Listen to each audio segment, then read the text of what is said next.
All right, shalom everybody. Peace for those who love peace and no peace for the wicked, the Lord said. Now, I don't see too many people here, so I'm not going to stay for long, as long we don't have too many. All right, shalom everybody. Oh, I hear Peace for myself. those Who love peace and no peace for the wicked, the Lord said. Mm. Now, I don't see too I sound so good when I hear myself. I like it. That was me talking. Let me say it again. Peace for those who love peace and no peace for the wicked, the Lord said. I will hear myself later. So anyway, today we have a topic which is very interesting. And you know, this women, you know, a fake ex-Muslim, you know, fake ex-Muslim, you know, those fake Muslims, nobody leave Islam, you know, it's just stupid people like, you know, saying to you that there's somebody leave Islam, don't believe them, you know. This avalanche is not happening, you know, the avalanche. So meet Eman. Eman is an ex-Muslim. The Muslim, they said, Eman, she left Islam. Why? Why, Eman, you left Islam? What happened? What happened? Tell us. What happened? Okay, let us start from the beginning.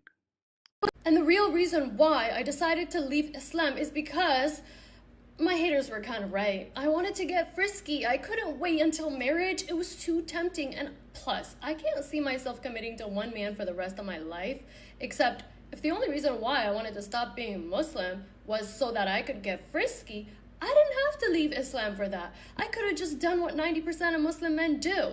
Mess around with non-Muslim girls, and then, when it's time to get married, find myself a good, virgin, obedient Muslim woman and pretend my past never existed. I just got back from my... Yeah, the story about virgin. There is a woman, her name is Foxy. Anyone remember her? I made a video about her long time ago. Foxy is a Canadian who converted to Islam. She is mentally ill, obviously. And she was complaining about the virgin Muslim women because when she joined Islam, she discovered that Muslim women, zero of them is a virgin. They just do it in the wrong place. I cannot say more. You can watch Foxy video about her speaking about how Muslim girls go to the library, but different kind of library. Yeah, she joined Islam. She thought, you know, those women wear girls, hijab, you know, they are decent. You have no idea what is behind the scenery, what is behind the curtain. The most corrupt people ever. Go, Iman. You tell us why you left Islam. So the Muslims accuse you that because you want to go frisky. photo shoot, and I'm ready First of all, Iman, I have to say, there is no way you like to go frisky. to get into the nitty-gritty details of why I left Islam, because a ton of you have been DMing me asking me to tell the story. So here it goes. I gotta take you back to when I was 4 years old, living in Canada with my parents. My parents, bless their hearts, enrolled me and my sisters in Islamic school. I was 4 years old when I learned how to put on the hijab and start praying, okay? My parents didn't force me to wear it all the time when I was that young, but they did tell me to wear it when I was at school. It was kind of an expectation. Also, I'm 4 years old. I don't really know what's happening. I just see that my mom does this, my parents put me in this school, everyone else is doing the same thing because they're all Muslim too. So cool, right? Fast forward to when I'm 6, and my mom tells me to go pray. And I sped through that entire prayer because I didn't like to do that. I didn't care, and I didn't understand, and I didn't want to do it. So I sped through. By the way, just be careful. If cow dance, she see your shoulder, she will say you are a man. I'm just letting you know. If cow dance no, and see your video, she will make, if you are famous, she will make a video about you and she will make you a man. You like it or not, she will say you are a man. Continue. In like 30 seconds, I was like, you know, doing all the movements. I came back, I was like, Mama, I prayed. She's like, no, you didn't. That was like 30 seconds. Go pray again. So immediately I clocked, okay, it takes longer than 30 seconds to pretend to pray. Got it. From when I was 6 years old until I was 14 years old, I pretended to be Muslim. And I wasn't. See, she is exposed. She is not a Muslim. She pretended to be a Muslim. See, I told you. From her mouth, she said she pretended to be a Muslim. She wore hijab pretending. Mm. Mm. She pretended The Muslims are recording you now. They will publish it. Guys, did you see what she said? She pretended from the age of 6, the age of Aisha, until the age of 14, you are a Muslim. Okay, then what happened? Continue. So sorry for okay. I don't want to. I'm trying, guys. Don't think I'm zooming in the picture. No, To be I'm just Muslim. trying to go back on the video. Hold on. And pray. And to pray. Got it. From when I was 6 years old until I was 14 years old, I pretended to be Muslim.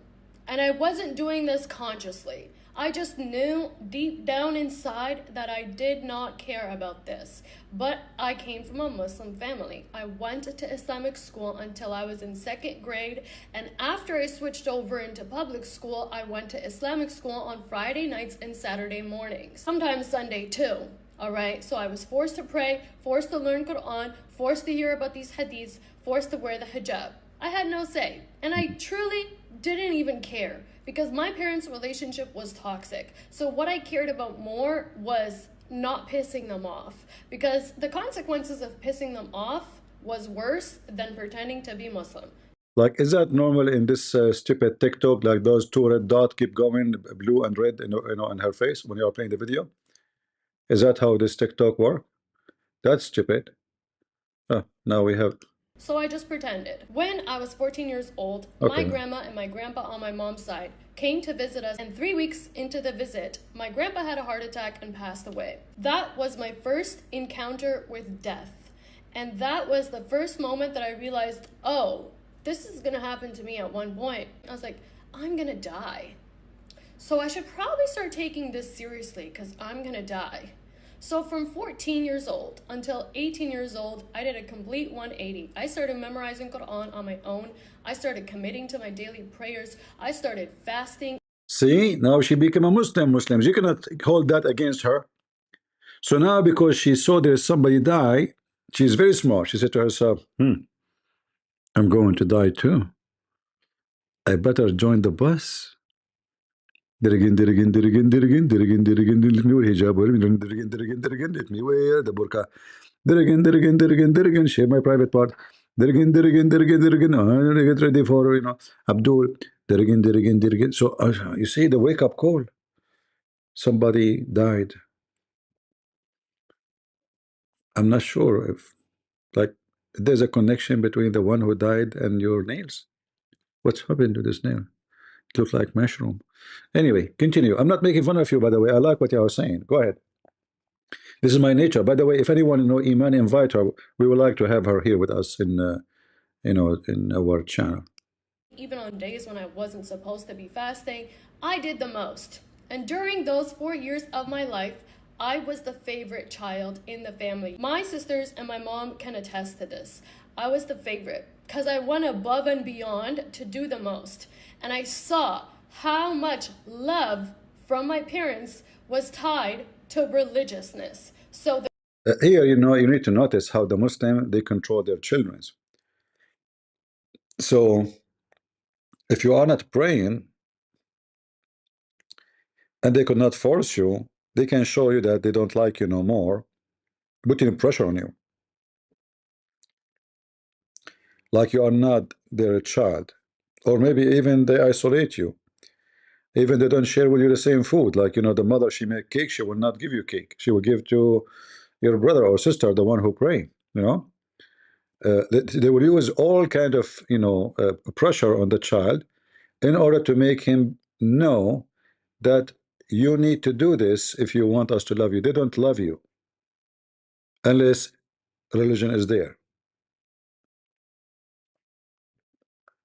the connection was made in my brain. Unconditional love is not a thing. Do these daily rituals, you'll receive love and praise, and no one will be breathing down your back. Except, like I said, my parents' relationship was toxic. So during those 4 years, their marriage was the absolute worst. By the way, all Muslim marriage is wonderful. That's why you see in the Quran, Aisha and Hafsa and the other women throwing shoes at each other, throwing tomato at Muhammad, potato. Muhammad was a victim of those women. Women are very, very, very dangerous. Muslim women, they have balls. They have a lot of balls. Remember the verse in the Quran says, And if you back each other, which means the women against Muhammad, you should know that Allah and the angels and Jibreel and everybody, every believer, they are his backbone, his protectors. All of this to support Muhammad against two women. Now, if one of those women like Eman, I assure you, Muhammad will become shish kebab. Go, Eman, go. Especially when you are holding your finger. By the way, in the Middle East, when you do this, you are telling somebody, I'm going to show you. I'm coming after you. You see how her fingers are?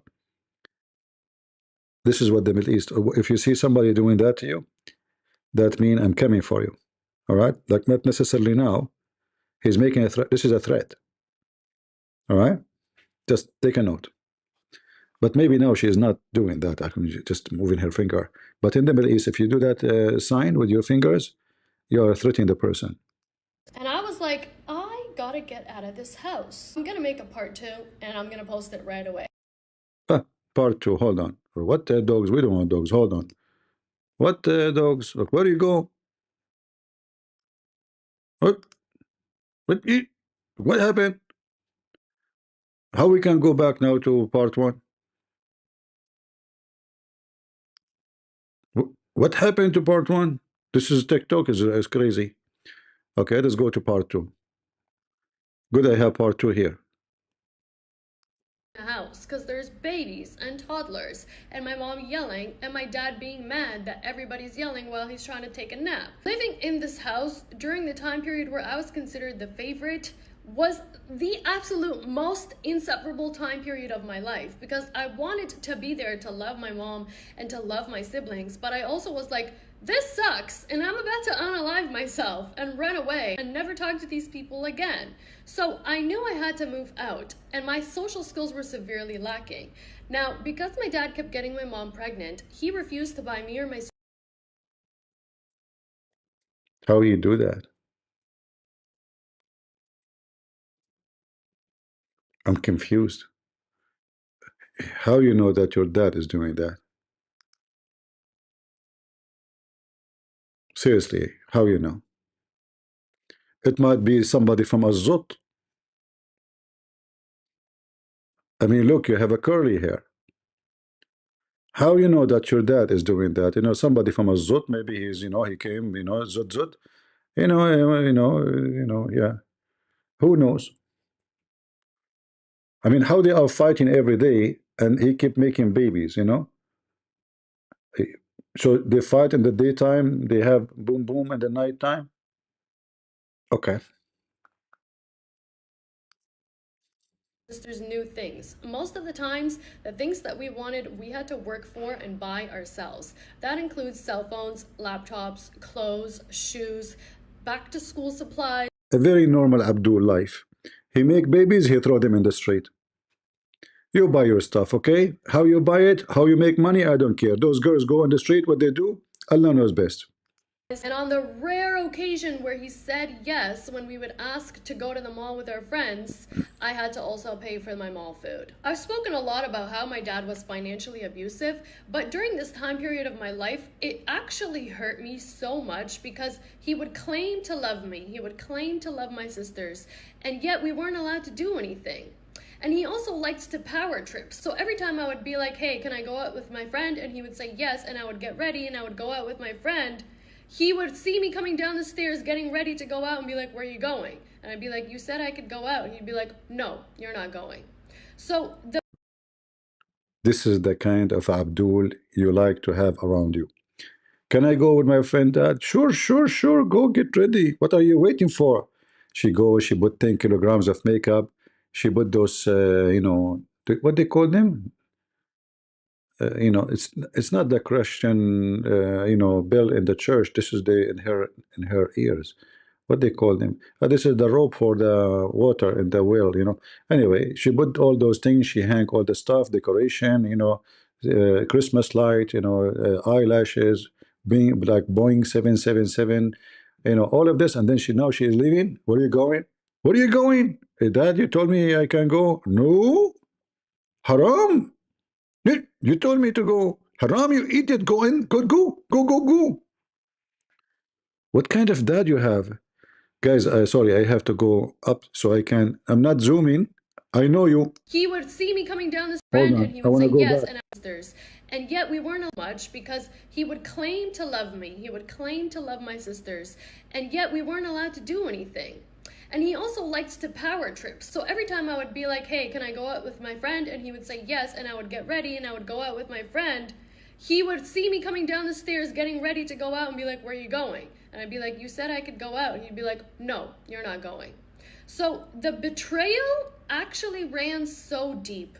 On top of that, my dad did not involve himself in me or my sister's lives at all. The only time he would talk to us was to give a 3-hour monologue about how haram things are and we're going to hell and family needs to stick together and don't be like the white Canadian people. Because I was considered the favorite, I had additional responsibilities. I would get up early in the morning and help my mom make my dad's lunch for work and the lunch for my siblings as well. I would wake my siblings up, and on top of that I was waking myself up to pray early and make sure that I'm praying on time when I get home from school and make sure that I'm helping with the dinner.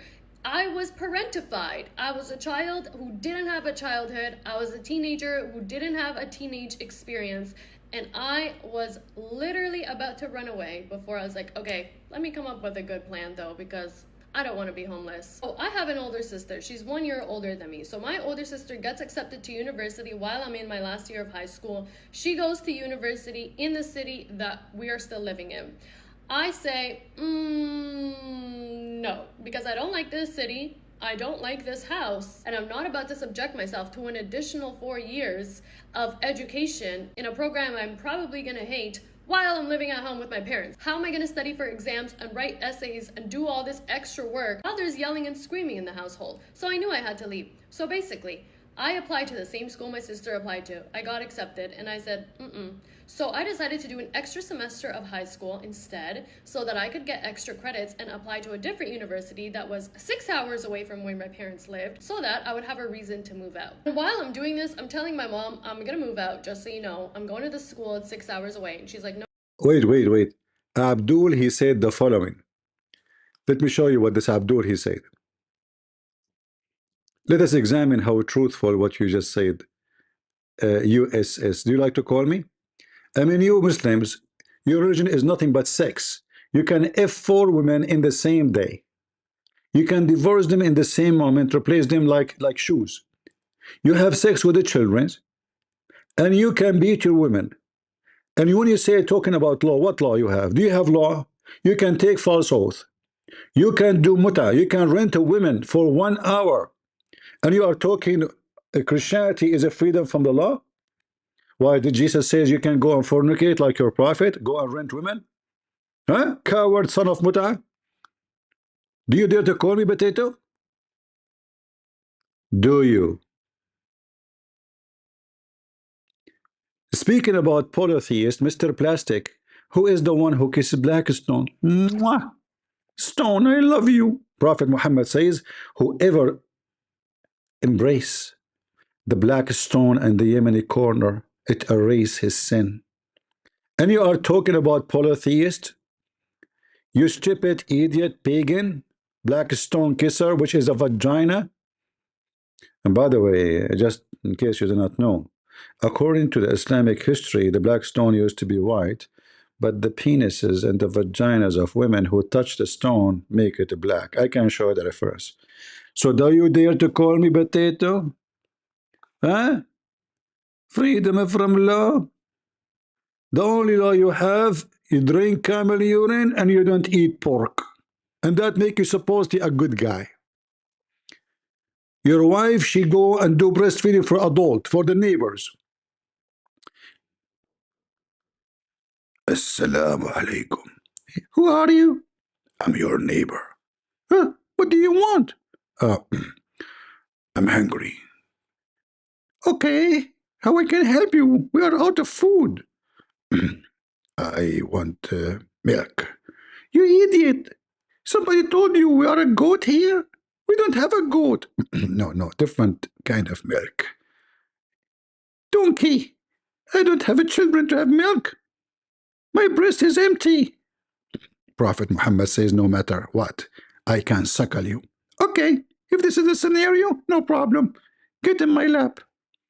And you are talking about the freedom of law. Have you ever heard of religion have a law that a neighbor can come to your house and suck your wife boobs?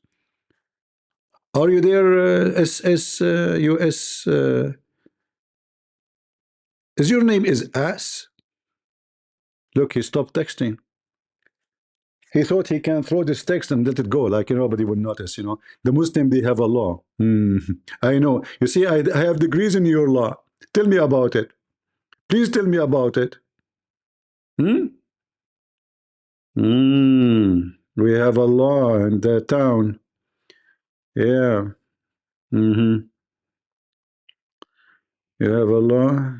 If the prophet, he have 16 privilege. If his eyes fall into a woman, her husband must divorce her so the prophet can F her. That is your law? Your law class? You must be a pimp. Potato. But do you notice the second we start, he's dead. He's not even texting no more. He said to himself, uh-oh, he just noticed my text. Oh, I thought he was busy watching. Yeah, actually, I was looking at your ex-Muslim sister. MashaAllah, MashaAllah, MashaAllah. Alhamdulillah. Okay, Eman, sorry for disturbing you. Go. No, you're not. And I'm like, yes, I am. And I'm telling my dad, I'm going to move out. And he's like, no, you're not. And I'm like, yes, I am. So anyways, I get accepted to the school. It's about time for me to move there. And I'm like, I'm going. And they're like, no. And I'm like, yes. And they're like, no. And I'm like, yes. And my dad's like, fine.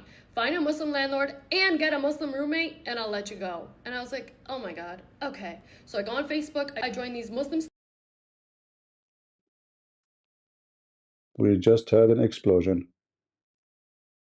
If I lose electricity, you know what's going on. Student association groups, and I look for a Muslim landlord and I find a Muslim roommate and I'm like, here you go, talk to these people, they're real, they exist, let me get out of this house. Guys, this is actually true. This is actually how I was able to move out. So my parents drive me all the way to Ottawa, they help me move in my stuff, and then they leave and I'm like, thank God I'm free. I'm gonna make a part 3.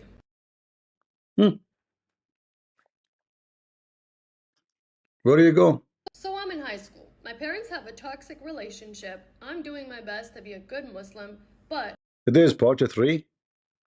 I know, I mean, this is really weird. Part 2, part 3, part 4, part 6, okay, hold on. We have this one. What the name of this one? Let us see this one here. Look like Iman, she have many parts. And the real reason why I decided to leave Islam is because my haters were kind of right. I wanted to get frisky. I couldn't wait until marriage. It was too tempting. And plus, I can't see myself committing to one man for the rest of my life. Except if the only reason why I wanted to stop being Muslim was... Hold on, we saw this part. Let us go to different part. Hey mama, I don't know what hell you're going to, but I'm actually not going to be there because I explicitly wrote a letter to Jesus and I asked him for some paid time off and he granted my request. So you and all the other people who are going to hell can have fun over there, but you won't catch me in that hell. Also, it's absolutely diabolical to say that the punishment for sin is death. Because if that were the case, there would be no people alive on this planet. Because she's trying to explain Christianity now. So she understands that if the punishment, Jesus said, the punishment of death, the punishment of sin is death. You idiot. Death is mean that when Adam and Eve, they were in heaven, they will live forever. But because of that, they died. And you will. He's not saying that when you sin, you die right away.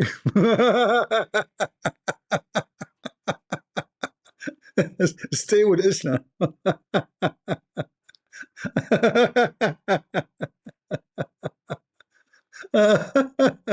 Hey mom, if this is true, there's nobody will stay alive. That the punishment of death of sin is death. So smart. What else you have? What else? When I was 12 years old, I got my first job delivering the newspapers in my neighborhood because my dad told me and my sisters that if we wanted to buy things outside of the necessities that were being provided for us in the household, we had to work, make our own money, and buy it ourselves. So I learned how to work for my own money and buy whatever I wanted to from a very young age because of my father. But my father also instilled the same toxic idea that your mom told you here, which is that having a lot of money makes you an evil person. Accumulating more wealth automatically means you're doing something wrong and God's going to punish you for it in the future. This has caused so many subconscious limiting beliefs around money for me that I continuously. No, just to tell you, your dad is smart. He is afraid that you have money and you will be free. So having more money will make you more independent. Otherwise, all Muslims worship money, including Muhammad. Uh, when somebody is naive, don't understand what is behind that your father don't want you to have money. Money for a woman is mean independence, means she don't depend in the man to buy her stuff. Always through generations, especially before, opportunity for women to be open. She can work in companies. Not long time ago, women they have to stay home, and you cannot find a job. Well, who's going to hire you? By time, uh, things change. So women they become engineers, doctors. Like engineers was only for men. There's women engineer. You cannot get into that field. And then they accept that a woman can be a doctor because a woman she can be a women doctor. So they let that happen. So slowly, the woman she got more into jobs, and the more she is into the business field, the more she become independent, and that will be the nightmare of every man in Islam, because a Muslim man he want to control the women, so she will never have independence. Because if she, how I can control you, how I can, do you need you need to buy a dress, okay, talk to me. You want food, talk to me. You know what I mean? This is why he don't want you to get more wealth. Otherwise we know that Muhammad he worship money. In fact, Muhammad he says a woman she will be married for her worth first, and her position second, and then her beauty. So Muhammad favored wealth over. This is why he married Khadija in the age of his mother. Anyone have a question for me? I don't want to watch too much of this women. Otherwise I will go crazy. I mean, I will strike from getting married too, because you see, uh, this woman she was inside the box. She was locked for long, and then as soon she got the freedom, she explode. You know, I mean, literally, she get exploded. I mean, literally.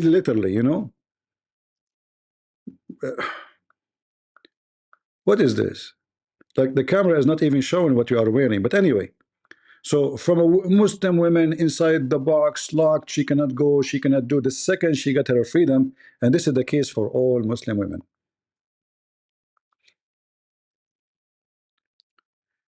I remember I was with one guy. He is a student in my university with me. We took a taxi, from city to city, because we don't want to pay for the whole car by ourselves. It's expensive. And there's a three girls.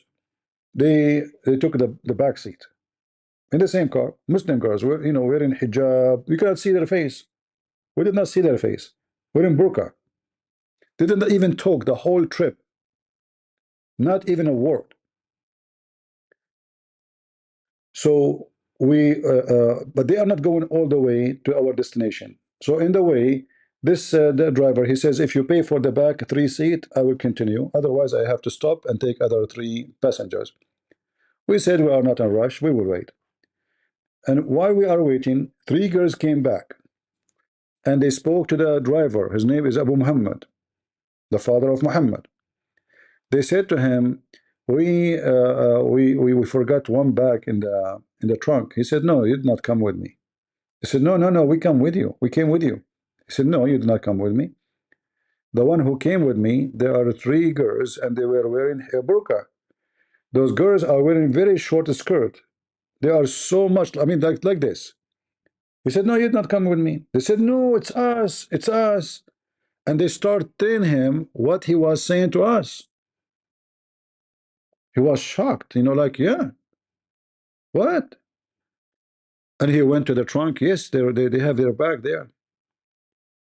And then this guy, he's a Muslim. He starts swearing, I will never let my daughter to go to university. So they come to the city wearing burqa. As soon they get, because this is a new city, nobody know them there. Their family is not there. Short skirt, their boobs is coming out, totally different makeup. We could not. Who are those girls? Uh, they got explode, but they are very decent women. Muslim women wear burqa, hijab, But here you see the frisky Muslim women. This is who they are. If you go and attend any house occasion in Muslim house, you will see how much naked they are. Yeah. Okay. Okay. Okay. Okay. Anyway, she have actually a YouTube page. This is her page, Iman. You know. Uh, yeah, she have a lot of videos. But anyway, I don't judge this woman. She went through a lot to be where she is. The Muslim community, the Muslim society, the Muslim family is the most awkward, stressful, stupid system. What I can say. Do we have any Muslim here would like to convert back? Actually, I learned about this video from here, from this guy, ex-Muslim. I saw her video here. Yeah. Do we have any Muslim here would like to join us? Tell us about why Iman left Islam. What do you think, Muslims? I like to hear from you. Do you think there's a way we can get her back into Islam? Anyway, yeah, actually, she exposed, even though we don't agree with her the way she is thinking, but she went through a lot of suffering, and this is the result. Very corrupt Islamic society. Her father kept making babies, according to her, but he fight with her mom every day. Wicked father. The girls have to go and work to pay for their things, their clothing, their phone, their etc. And what kind of work they will do?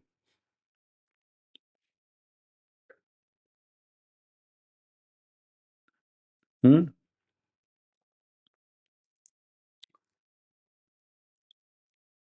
What do you think, Muslims? Do you see how much you do to your family?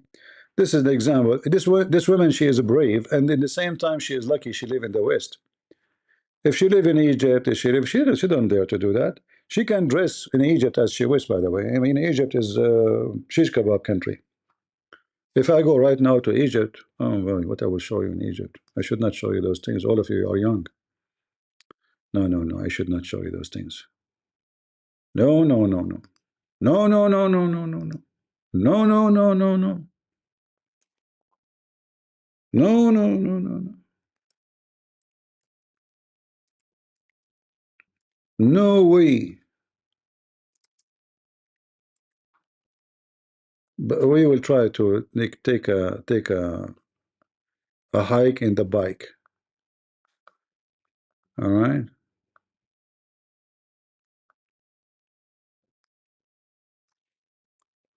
Let us see.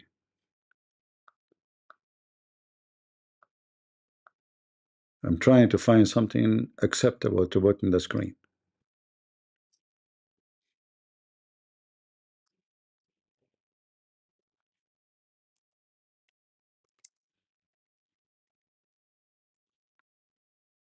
Especially most of you under the age.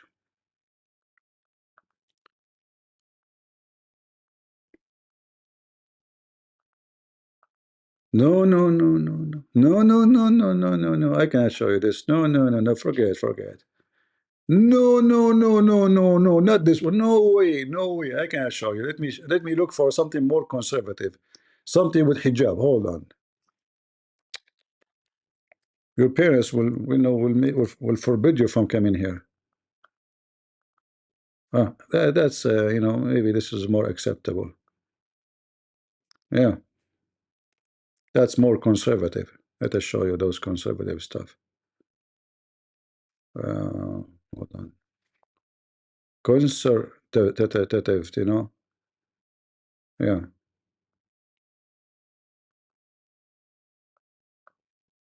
No, no, no, no, no, no, no. I cannot show you this one. No, no, no, no. I was going almost. I show it to you. No, no, no, no, no, no, no, no, no, no, no, no, no. Guys, I'm going to spend the day doing that to you. No, no, no, no, no, no, no. Okay, let's see. Hey boy, oh, Idrat, Arabia, Idrat, very conservative society. Let me change before YouTube will flag me. Idrat,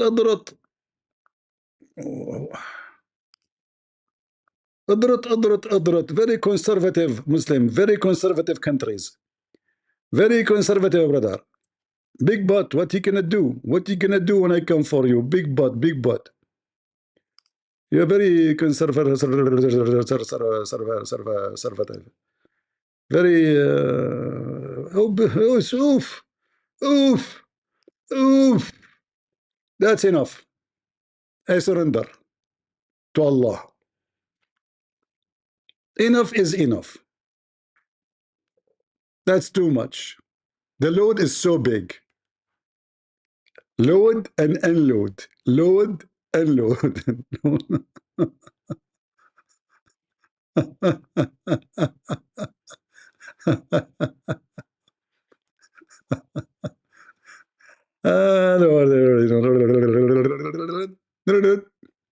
Very, very, very tough countries. You know, they are women there. They have to wear burqa. This Muslim country, by the way. This is not in America. This is not in the West. Those are Muslim countries. Egypt, Iraq, you name it.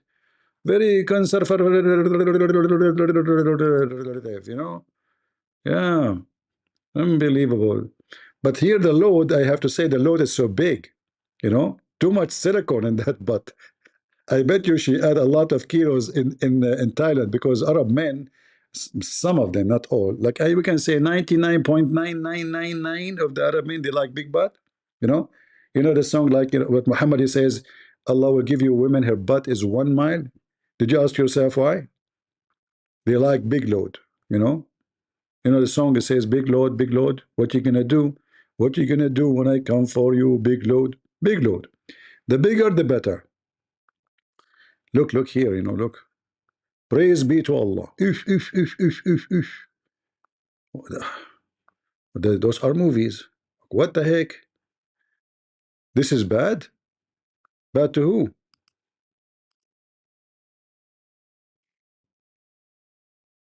To take on the Al Zut. Muslim cowboy. This guy is stuck with the Zut. Hamza versus. This guy is stuck with the Zut for the coming century. That's it. He cannot get out of it. A Zut. Let us see the comment of ex-Muslim about this. You practicing, how much you practice, and yeah, that's a positive reinforcement. Oh, if I do all of these rituals and wear this and I do that, and I'll get love. I'm not going to get love if I don't submit and obey my parents in this way. Yeah, and that's why the religion keeps. Go ahead. I was going to say, and she probably. Big mistake. Big mistake to interrupt your wife. God knows what she have done to him now. He might sleep without dinner. You interrupt a woman. Are you sure? We need to check on him. I hope by tomorrow he have no bandage. Go. Felt some degree of responsibility for the happiness or yet the happiness of her parents' marriage, or maybe keeping the marriage more together. Maybe she felt like if she, practiced and, showed them what a good daughter she's turning out to be, a good Muslim daughter, that it might make their relationship better. It probably goes even deeper, right, than what she's initially like told us. There's probably a lot more layers What to marriage? that. She get married now? Hold on. Maybe we don't have Boys and girls all are the raised parts of this differently video. in these cultures, right? So it's typical for boys to have a lot more freedom than girls. So more freedom means. You see, they have a video which is 50. Is that 57 second? It cannot be. I don't know. 55 second. Maybe they have video longer than my video. I don't know. This is part 2. Do they have parts I did not see? Into this program, it's 6 hours away. My parents are not going to pop up on me randomly, and that was the main reason why I moved 6 hours away, because at least if they were going to pop up on me, my sisters would let me know, like, hey, mom and dad are coming to see you, just so you know, and I would have 6 hours to hide whatever it is I needed to hide. But surprisingly, I actually didn't end up not being religious during my first year of university, because I was still afraid of hell. And I'm going to tell you guys how I stopped being afraid of hell, but at the time I was still afraid of hell. So I was like, even though my parents are not here and my parents are not watching. I will tell you how you stop afraid of hell. You thought about it. We have Joe Biden and Kamala Harris, and we have hell. Well, hell is more comfortable. So you said to yourself, you know what? I will not be afraid of hell. I better not to see Kamala Harris every day in TV. So sometimes like a horror, excuse my language, a horror, not horror, a horror can be free you from other horror. Like, horror, yeah, the horror of Kamala Harris make you believe that horror of hell is easy. Is it easy? You know the thing. So you listen to Joe Biden, you come to the conclusion that it's created by the thing. So what if she's Canada? They can watch American TV every day. Trust me. Don't you know that Canada now they are going to leave? Alberta is leaving Canada. Do you know that? Anyone here from Alberta? Who is here from Alberta, Canada? Seriously, do you know that they are voting? They wanna leave to USA. I'm serious. If you go search, maybe I should make a video about it. They are sick of being part of Canada.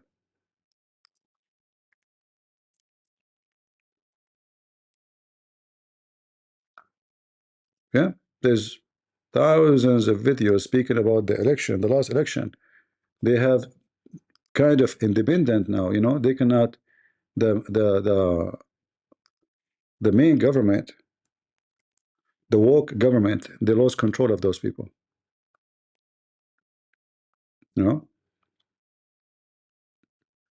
See, everybody's talking about it. They don't want to be part of Canada no more.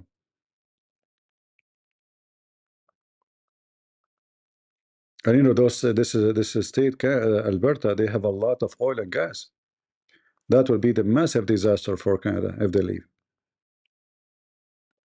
Thousands of Alberta already support of independence from Canada. Do you see it? This is 3 weeks ago. Look.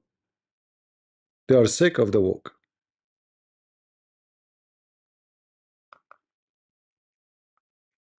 Yeah, big change coming to town.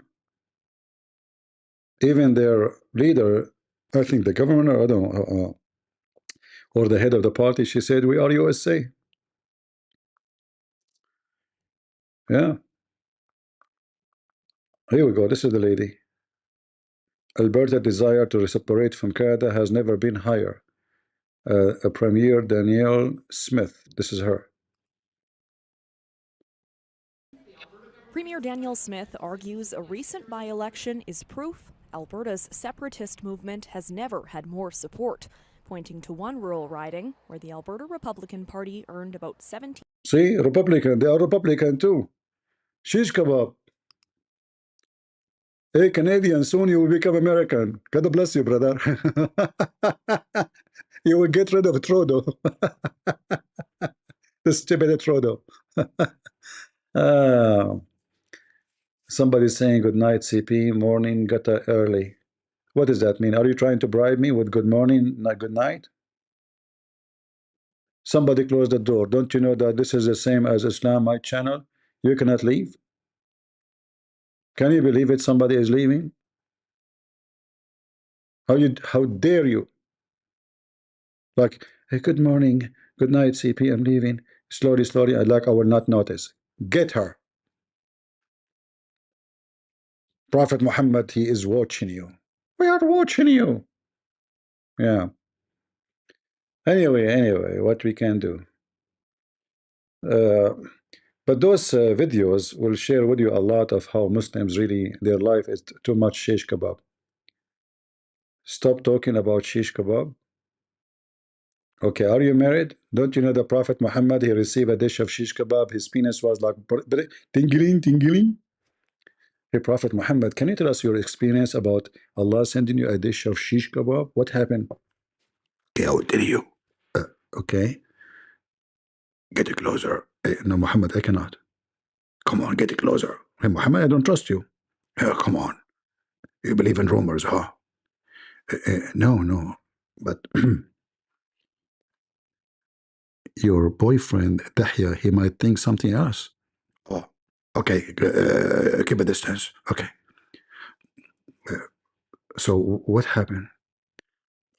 Each time I want to have sex, I invoke Allah. Okay. And he sent me Jibreel. All right. And he delivered to me shish kebab. Wow. Is it tasty? Who care? This is not the purpose.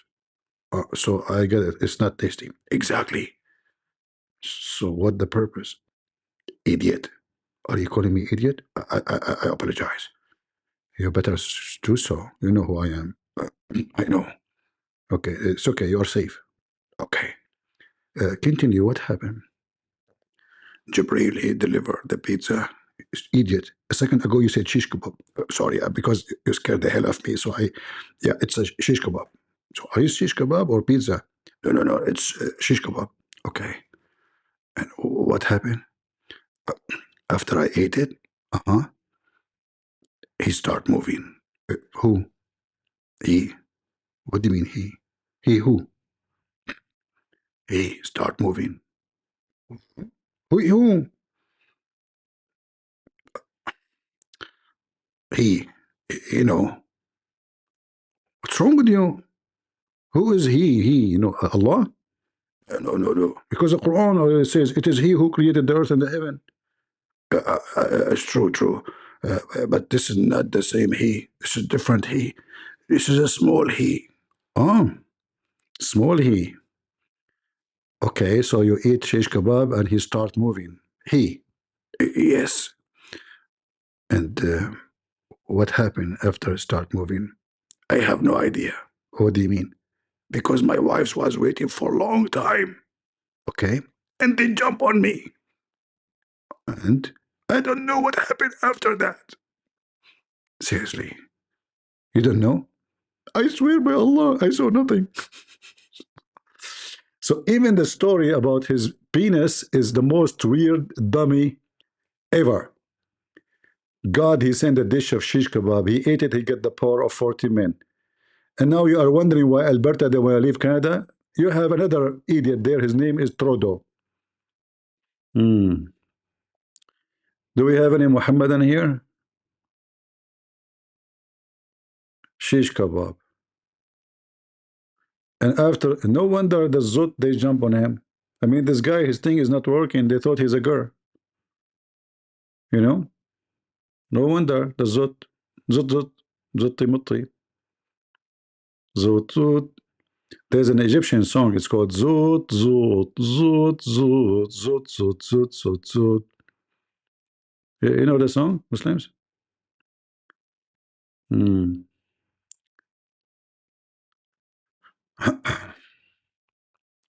My voice is going to be cooked if you keep taken in hoarse voice. Don't worry about my voice. It have multi levels, and you are not in any of those floors. Shalom, shalom, elegance. How are you doing? Trodo is like Sucker Carson. You made me upset now. Sucker Carson is not like Trodo. I mean, what do you mean? The hair style? Okay. You're an ex-Muslim? Ex-Christian? Man, that's deep. That's deep. I guess you decide to become... Do you want to call me Mr. Ex-Christian? Do you like to call me? Because this is my specialty, ex-Christians. Abdul. I can smell Abdul from a distance of 2-month journey. You're an ex-Christian, huh? Do you want to call me ex-Christian? Huh? Do you like to call me?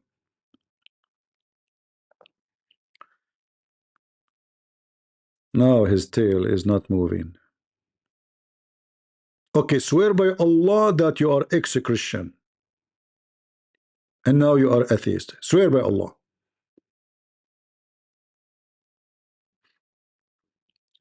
You know, once a Muslim sheikh, he came to debate me, and he said to me, I swear by Allah, I don't have a microphone. All right? He swear by Allah, I don't have a microphone. He said, okay, you know, just type the answer. I will ask you the question. Type the answer. He said, I swear by Allah, I don't have a speaker.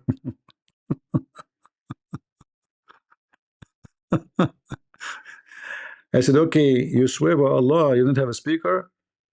Give me one if you don't have a speaker. Give me two if you have.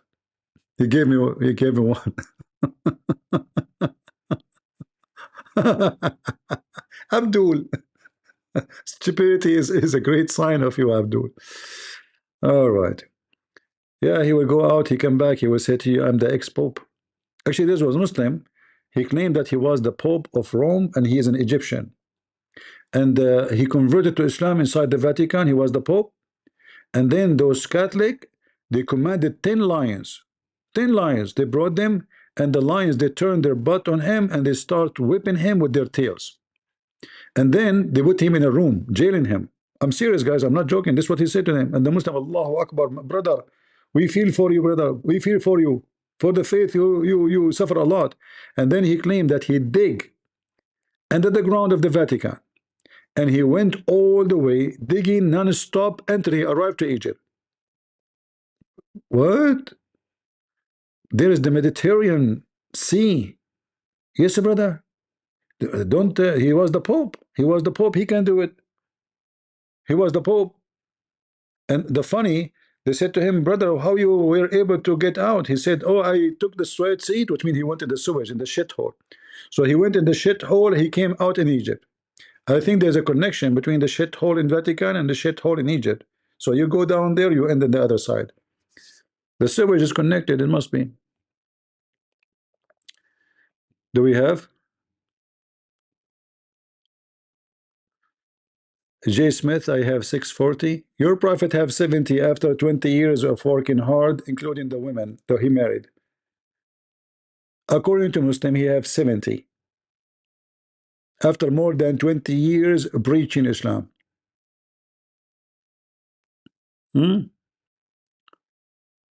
Anyway.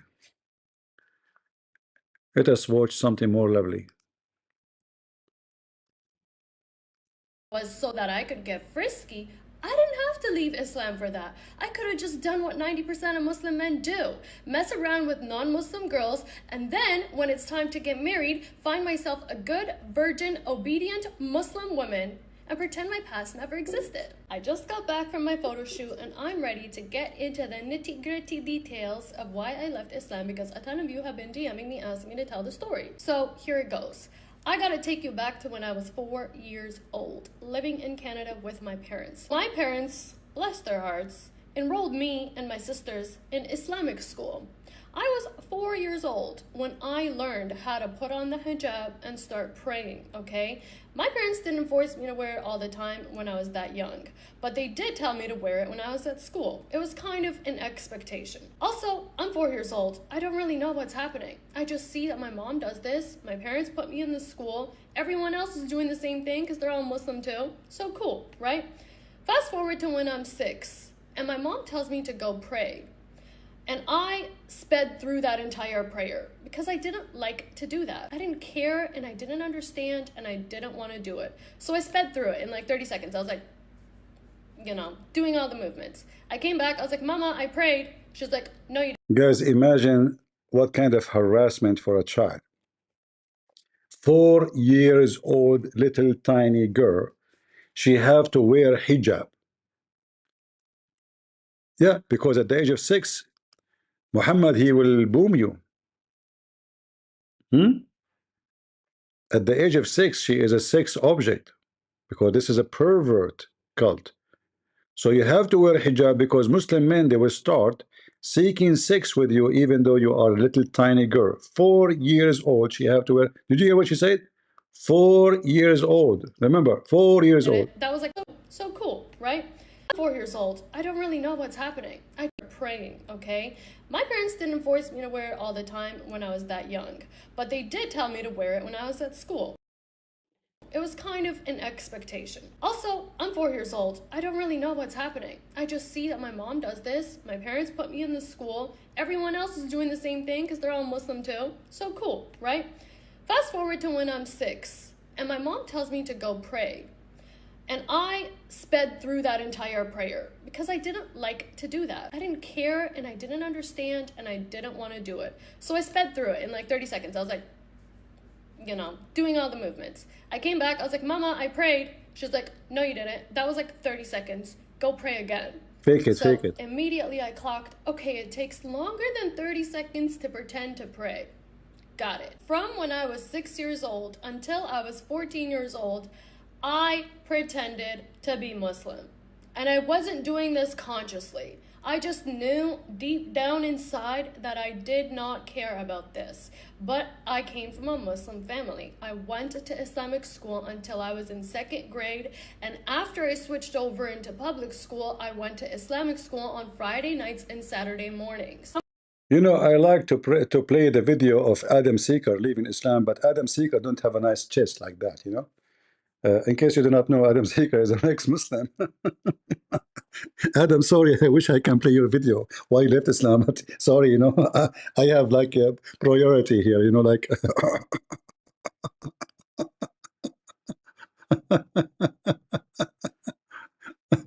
Lord have mercy.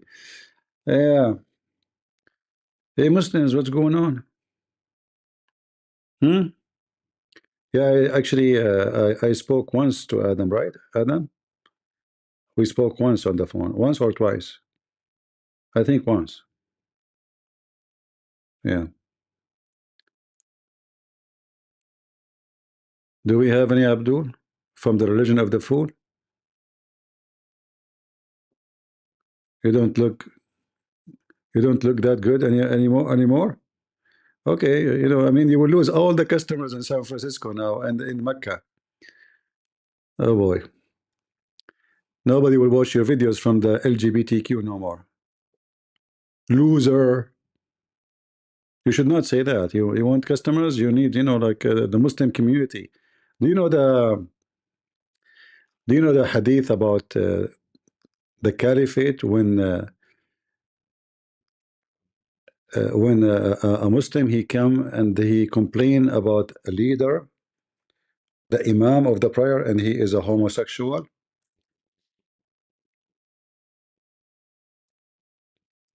And he told the caliphate that he and the Muslims are tempted. And here you ask yourself, how a man he can be tempted if he is not a gay? I mean, the whole story is exposing who? The caliphate, he command them to follow a gay. The Muslims are being tempted by a gay who bent over. Otherwise, how in the world anyone Look how many hadith about gays, you know. Even one of the gay, he asked Aisha he recommend to Aisha, to her brother, to marry from a transgender, from a homosexual.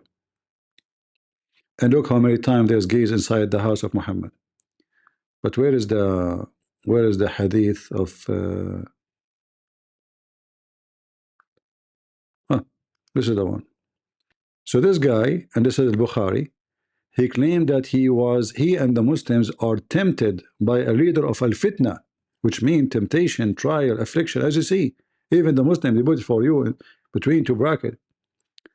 We are led the salat, the prayer, by a leader of al-fitna, trial, affliction, etc. Until now, we do not know what he's talking about.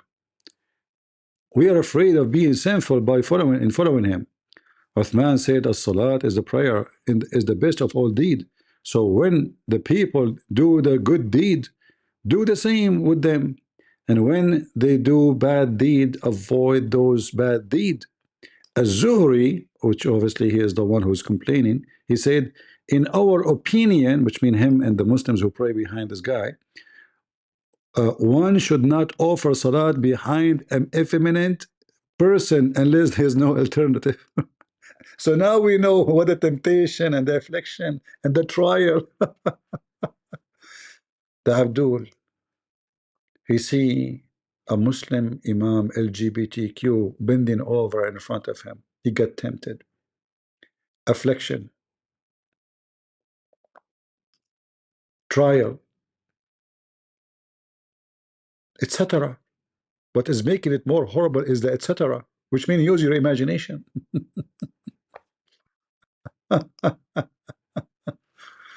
Muslims, this guy is so, and the Muslim and the gay Imam in the time of the Caliphate, in the beginning of Islam,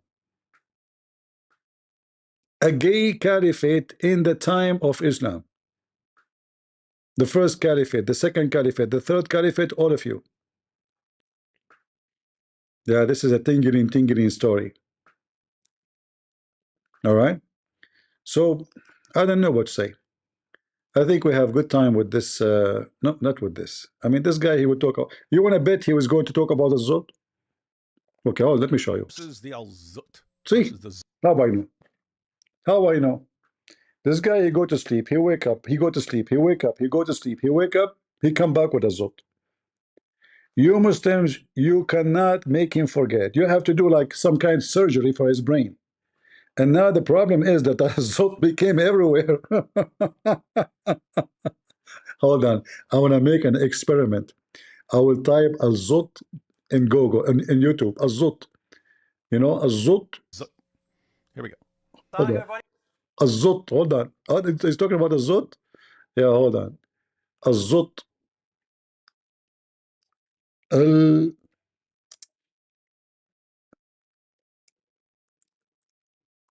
Al-Zut. They are typing it with 2 L, with 2 T. Al-Zut. Yeah, it looked like it became very, very popular. Too much to contain the scandal of Al-Zut no more. Al-Zut.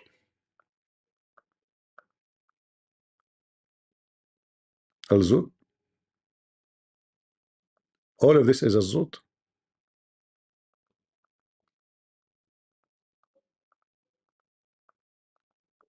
This guy is Al-Zut too? Al-Zut. This is Abdul trying to defend Al-Zut. This is Abdul exposing David Wood lies. Hadith clarified. Al-Zut.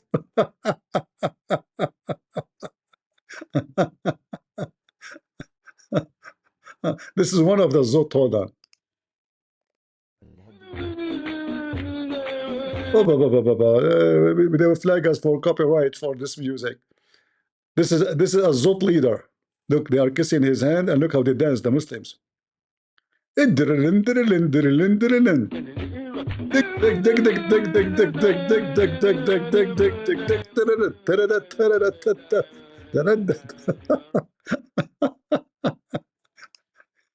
Do you think those are from Azot? And this is what they did to Muhammad? They crowded around him according to this guy, Hamza.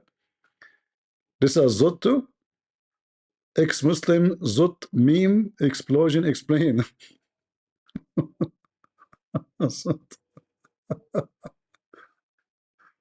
الزط وما أدراك ما الزط. Man, what was act? No, this is not a zot. I mean, this guy looked like a zot. Seriously, this guy looked like a turtle. This potato here. Christian Prince, listen as Muslims reveal his hidden struggle. Zot.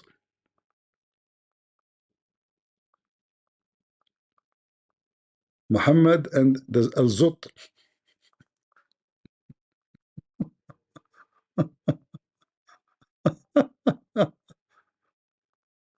Lord have mercy. What a Zut they have done.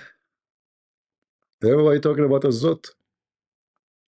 Oh, this guy here, they invited him to, I think, Sky News, and he mentioned a Zut too, make it very famous. Actually, this guy, I saw this is Sky News, and they deleted from their account. The 7th century, sleeping with 30 al-Zut men who married a six-year-old and slept with a 9-year-old. And there's only one culture that pours acid on women's faces. There's only one culture that makes women cover their faces so other men is Muslim. Is already majority Muslim. Our mayor of London is Muslim, and the new Home Secretary Shabana Mahmood is Muslim. And I just have a very clear, simple message to Muslims, which is stop worshipping a pedo warlord who's the Bonnie Blue of the 7th century, sleeping with 30 al-Zut men who married a six-year-old and slept with a. By the way, where they get the number of 30? Nobody knows the number exactly. Allah knows best how many has Zut. This is in Sky News. This guy, he put pork in his t-shirt. They ask him why you have pork, you know. This guy is funny. And you can tell he's trying to summarize Islam in 2 seconds before they cut him off, you know, like he would have put them all together.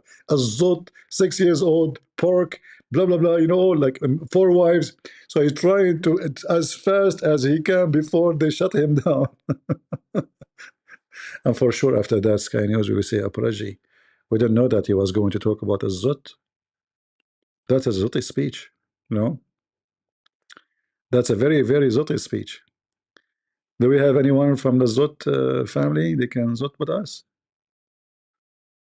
Huh? We don't know. Nobody knows how many Zot they were, to be honest with you. Guys, all don't believe the rumors. It might be 10, it might be 5, it might be 20. We don't know. We don't know. But what we know, they wrote the prophet. I mean, does it matter how many really? It was many Zot.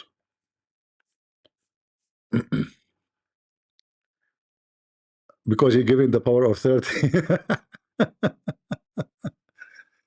He's a Scotch Korean. Okay, you see, those are the ones you should give them citizenship, not those potato you bring them to your country, you know, in Scotland. Yeah, good that he is, you know, a Zot. Do he speak Korean? Do he speak Korean? If he speak Korean, let him contact me. So he can, because we have our Korean book actually ready to be published. Maybe he can promote it. Most likely, I will give it for free actually, even though Korean are not poor. But I have my Korean copy of Deception of Allah of my book is ready to be published.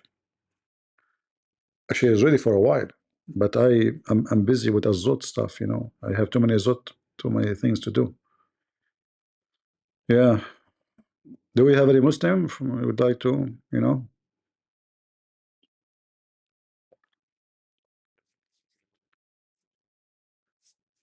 Yeah, like, you know, the Muslim, they try to fix it. If you go back, you will see this guy with his name, Hamza, and the other Muslim guy.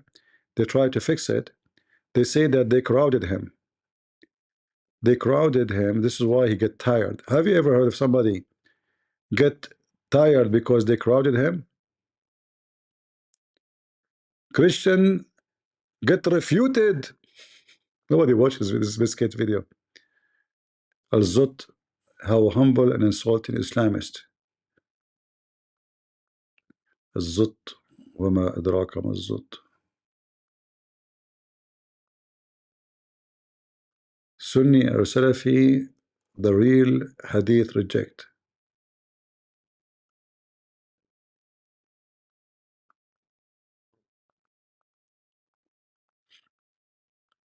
All of them, they are attacking David Wood for Azot. I don't know why. I mean, he's not the those David and Raymond. They mentioned this story. I mean, century after we mentioned it, but they are attacking them because maybe the publicity got there through them. Maybe too many people speak about it. Oh, even Adnan Rashid speak about Zot? No. Al-Zut. Al-Zut. Arab are worshipping Allat al-Uzza. Come on, the Arab, you mean Muhammad and his family. What's going on? Prophet marriage to Aisha? I believe the Prophet Muhammad, peace be upon him, married Aisha at 6 and he consummated the marriage at 9. I have zero problem with that at all, as long as we understand why that happened. Why? Why? She was horny, huh? If we understand why that happened, tell us why. And we look into why he married her and so many things about his character. I've spoken to non-Muslims in the park and they've asked me this question. Wallahi, after I've broken it down, they said, that makes sense. So if it's from this angle, okay, we understand why he did that. Because in the UK, for example, 100 years ago, in William Blackstone's book, he talks about British common law. Girls were betrothed at the age of 7. In the UK, 100 in the age of 7 in the UK, brother, okay, let us say this is true. Let us say for the sake of argument this is true. But that because whoever practices it is a pedophile. Is that based on teaching of God? Huh? Why happen? 100 years ago. Forget 1400 years ago, 100 years ago. What we're saying is this. No one ever used this argument against the Prophet Muhammad, peace be upon him, ever. This was something that was brought new. That's false. We have a Christian guy from the time of the Caliphate. He debated Muslims. Actually, the Muslim, they asked the Caliphate to cut his head. He was, I believe, in charge of all the finance. He was a Christian. The Caliphate don't trust Muslims for money. So he hired a Christian. And the Muslim, they send him a letter, a very well-known Muslim, sent him a letter asking him to convert to Islam, and he quote for him details about, he called Muhammad your friend. He don't call him Prophet Muhammad. Imagine how brave this person is. He say you're a friend, Muhammad. He did this and this and this, including having child marriage. So those cowards, they say to you, the best example to defend how Muhammad was is the pedophiles in the West, if there's any. And for sure there is. In every society there's pedophiles. Pedophiles is a disease, is an illness, mental illness. Certain group of people, they have fantasy, they don't get even aroused for women. They are sick. This is not you know, even dogs, they don't go for baby puppy. They sniff the female. They knew from the smell if the female is ready or not. Even dogs will not do it, but Muhammad will do it. So how they defend? They will say to you, do you know that somebody in etc. country did that? In the 1900s by Orientalists, where they came and brought this new phenomenon of, oh my gosh, your Prophet married, da, da, da. So we're saying that we don't study our religion and we don't come to... Until now, he did not tell us why Muhammad he married her. Finding out the reasons, then we find it problematic because we're like, I can't answer this. The only choice I have is this. Either I'm going to reject the hadith and say it's weak or I don't accept it, or say, you know, I believe the Prophet Muhammad, peace be upon him, married Aisha at 6 and he consummated... What is the reason why he married her?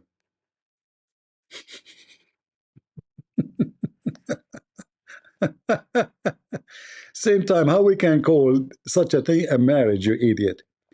How a child can be married?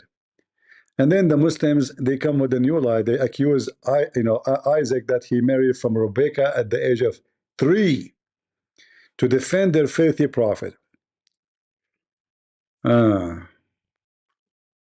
What we can do? Do we have any Abdul? Anyone? Yeah, and they add the music. You know, but music is haram. It's forbidden. Listen, Dawa, you better focus in halal cat food. Halal cat food. Ali Dawa. Just to show you how corrupt this society is. Since when cats are Muslims and need to eat halal food, you idiot? Huh? Halal cat food?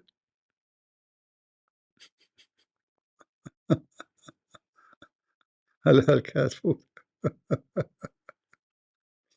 Oh, Lord have mercy. All right, let us find something else. Or maybe we are done for today. What do you think, guys?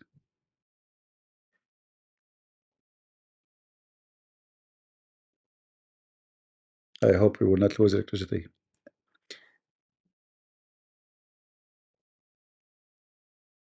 Uh-oh. Give me a second to see what's going on.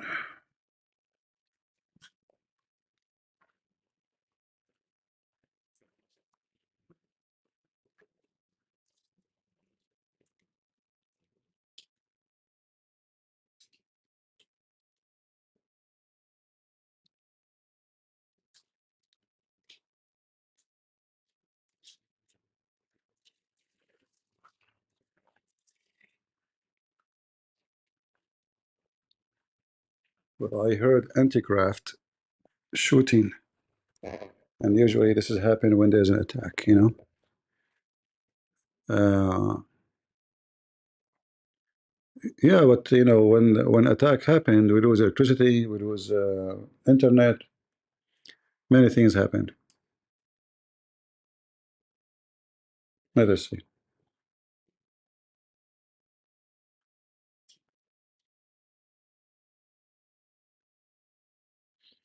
How do you find your books in Amazon in other language? Well, go to Amazon and then click at my name in Amazon. You will find the rest of the books.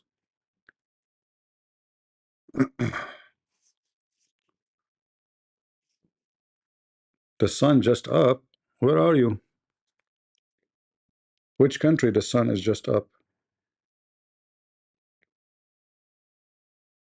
Is that Australia? No. Which country the sun just up?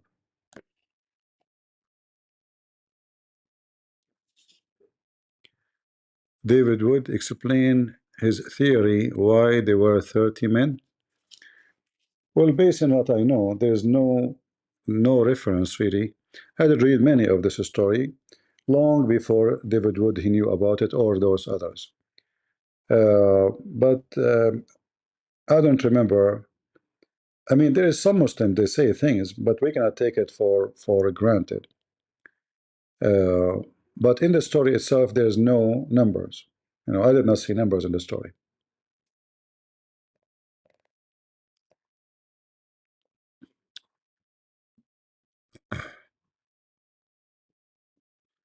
The same, you purchase any book, you look at the book, you know, you find the Spanish one, then you buy it.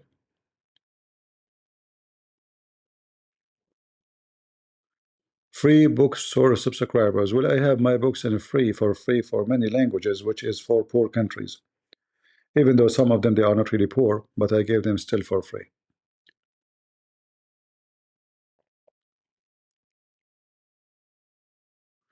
But none of my books is a Zutti book, you know.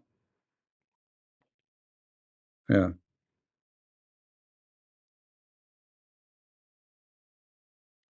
I did not focus on a Zut in my books because I believe there's way more, you know, like the problem is when you start writing about Islam, you find yourself, the book became thicker and thicker and thicker. Like here in Ukraine, they told me that there is other person who made a book about Islam. People, they like to have it more than my book. I said, why? This is because it's so small. I said, does it contain like good information? They said, we cannot compare between your book and his book. But just because his book is not even 25 pages, everybody grab it. You know, my books is hundreds of pages. In fact, Deception of Allah became 2 books because, you know, it became so big to print, you know, 600, 700 pages. Who's going to read it? Right? So there's way more things to mention about, but I will try to make a book just about comedy, like the best comedy about Muhammad. Like, you know, Shaitan take care of him, your anus, you know, like stories like that. Make them all in one book, and you know, let the whole world laugh at Muhammad and his stories.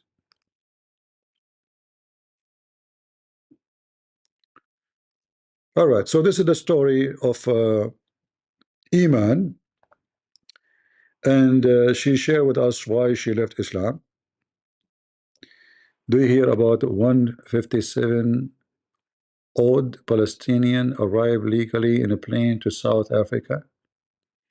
Okay, South Africa, you know, those South African government are wicked. They hate Israel, and they claim they support Gaza, right? Okay, take them. They will screw you. The country is screwed already. South Africa, crimes, you know, criminals, shooting. People of Gaza, they fit there perfectly. Perfectly. Let them go there.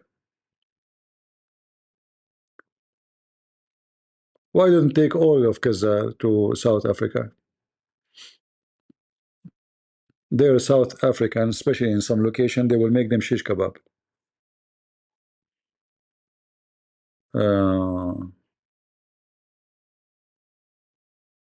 Adam Seeker, sorry, you know, like if Muhammad knew about you, he will put your picture there, but we know we cannot. Sorry. We prefer Iman. You are not Iman, my friend. One more word you complain, I'm going to send the Mujahideen for you. Do we have any Abdul here wanna refute Iman? Her mom, she forced her to wear hijab at the age of 4. 4. I mean, aren't you Muslims are a bunch of pervert? Why a Muslim will look at a girl at the age of 4? Because when you make her to wear hijab, why? Because she became a sexual object, right? This is telling you how pervert Islamic religion is. Otherwise, why I need to force little tiny girl? Do you know what 4 mean? I mean, do you know what 4? 4. She was forced to wear hijab at the age of 4, potato.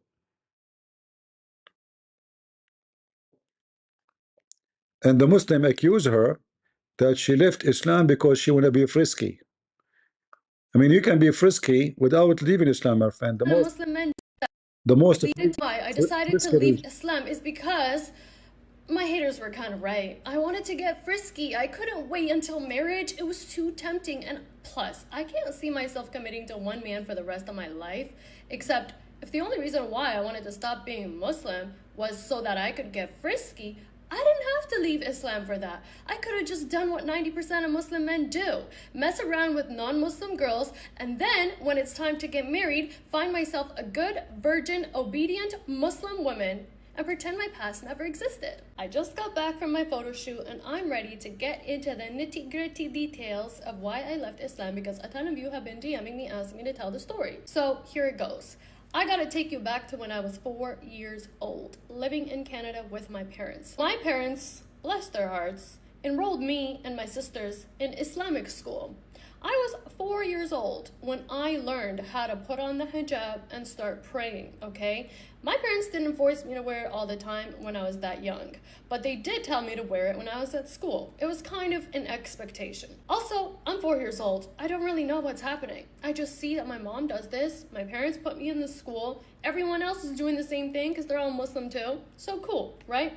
Fast forward to when I'm 6, and my mom tells me to go pray. And I sped through that entire prayer because I didn't like to do that. I didn't care and I didn't understand and I didn't want to do it. So I sped through it in like 30 seconds. I was like, you know, doing all the movements. I came back, I was like, Mama, I prayed. She's like, no, you didn't. That was like 30 seconds. Go pray again. So immediately I clocked, okay, it takes longer than 30 seconds to pretend to pray. Got it. From when I was 6 years old until I was 14 years old, I pretended to be Muslim.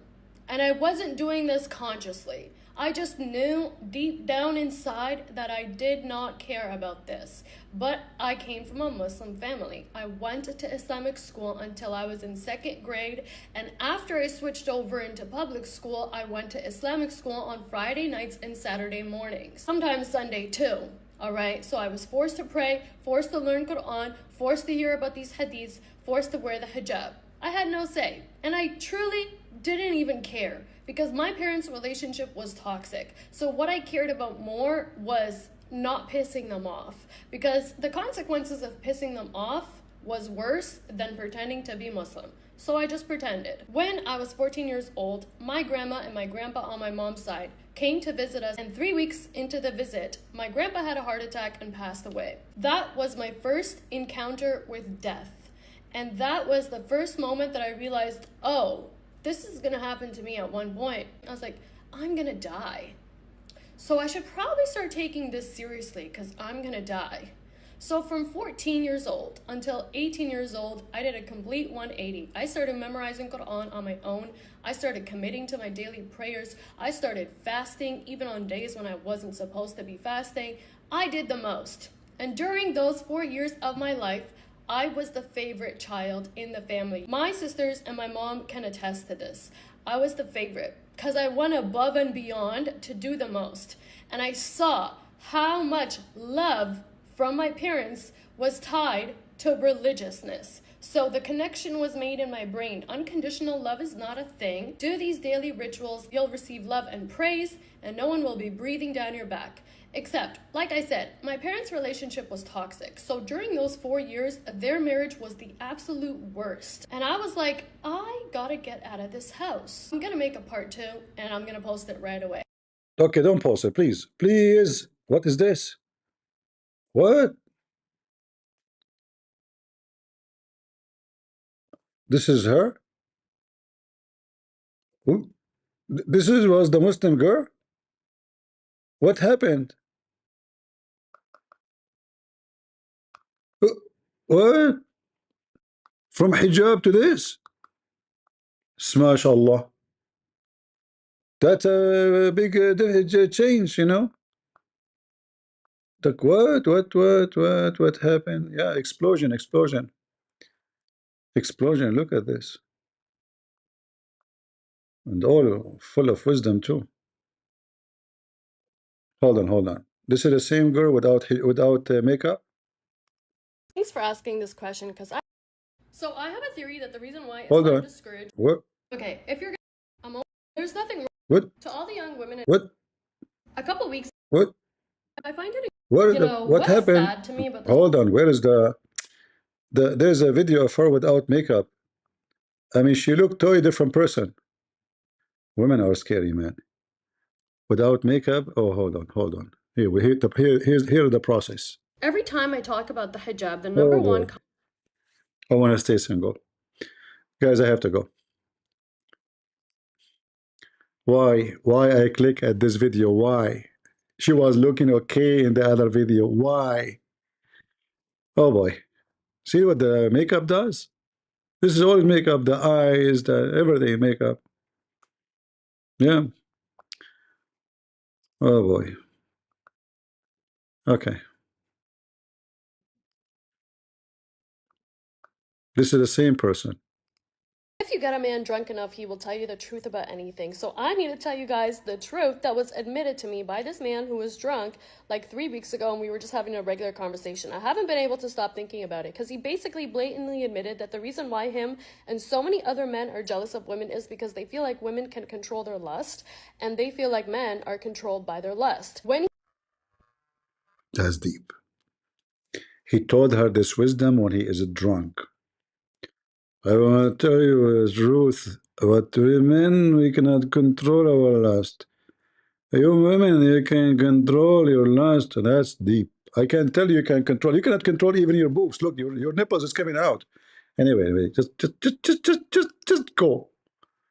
Just go. You can control your lust. Are you sure?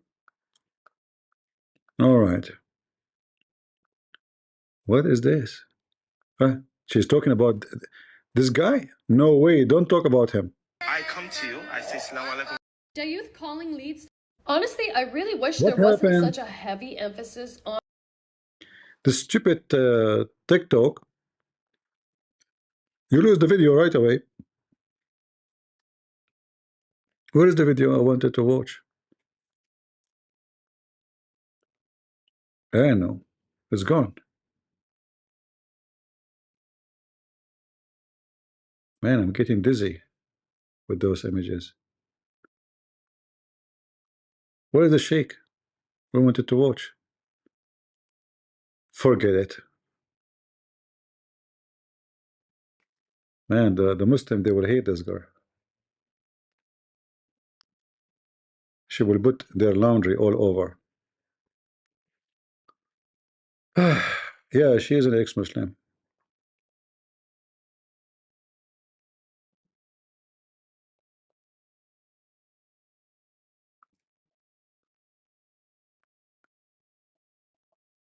She's talking about your friend that charged $30 per minute. Oh, really? But we could not watch it. You know, I click and then it moved. I don't know. I cannot find the video anymore. Where is the video? I wanted to watch it. Where is the video is gone? I cannot find it. Man, she have thousands of videos. You know, it's impossible to find it again. It was like a hit of luck.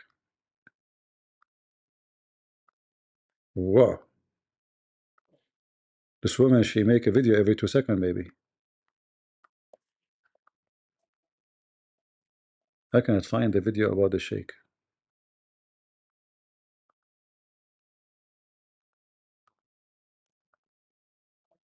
Guys, are you getting dizzy? Yeah, where is the? I cannot find the sheikh video. It's gone. I cannot see it no more. It's taken by a zut.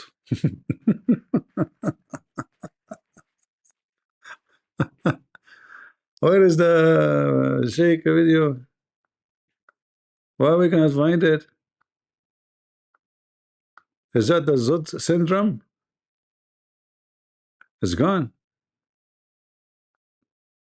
How come we saw it first time and now we cannot see it again?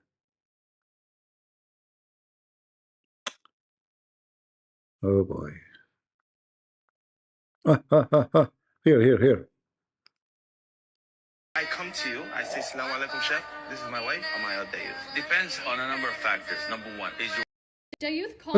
No, not again. Not again. Why are so many dudes comfortably stating in the comments of that? What's wrong with this page?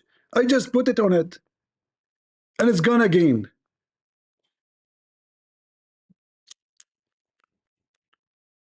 Man, look again. Here we go.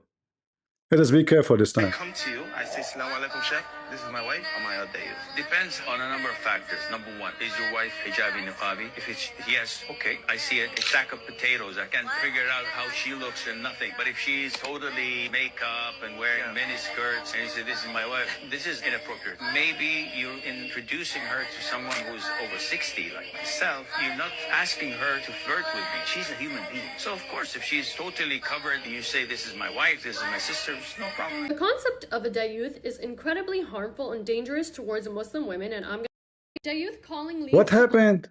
Honestly, I just moved my mouse.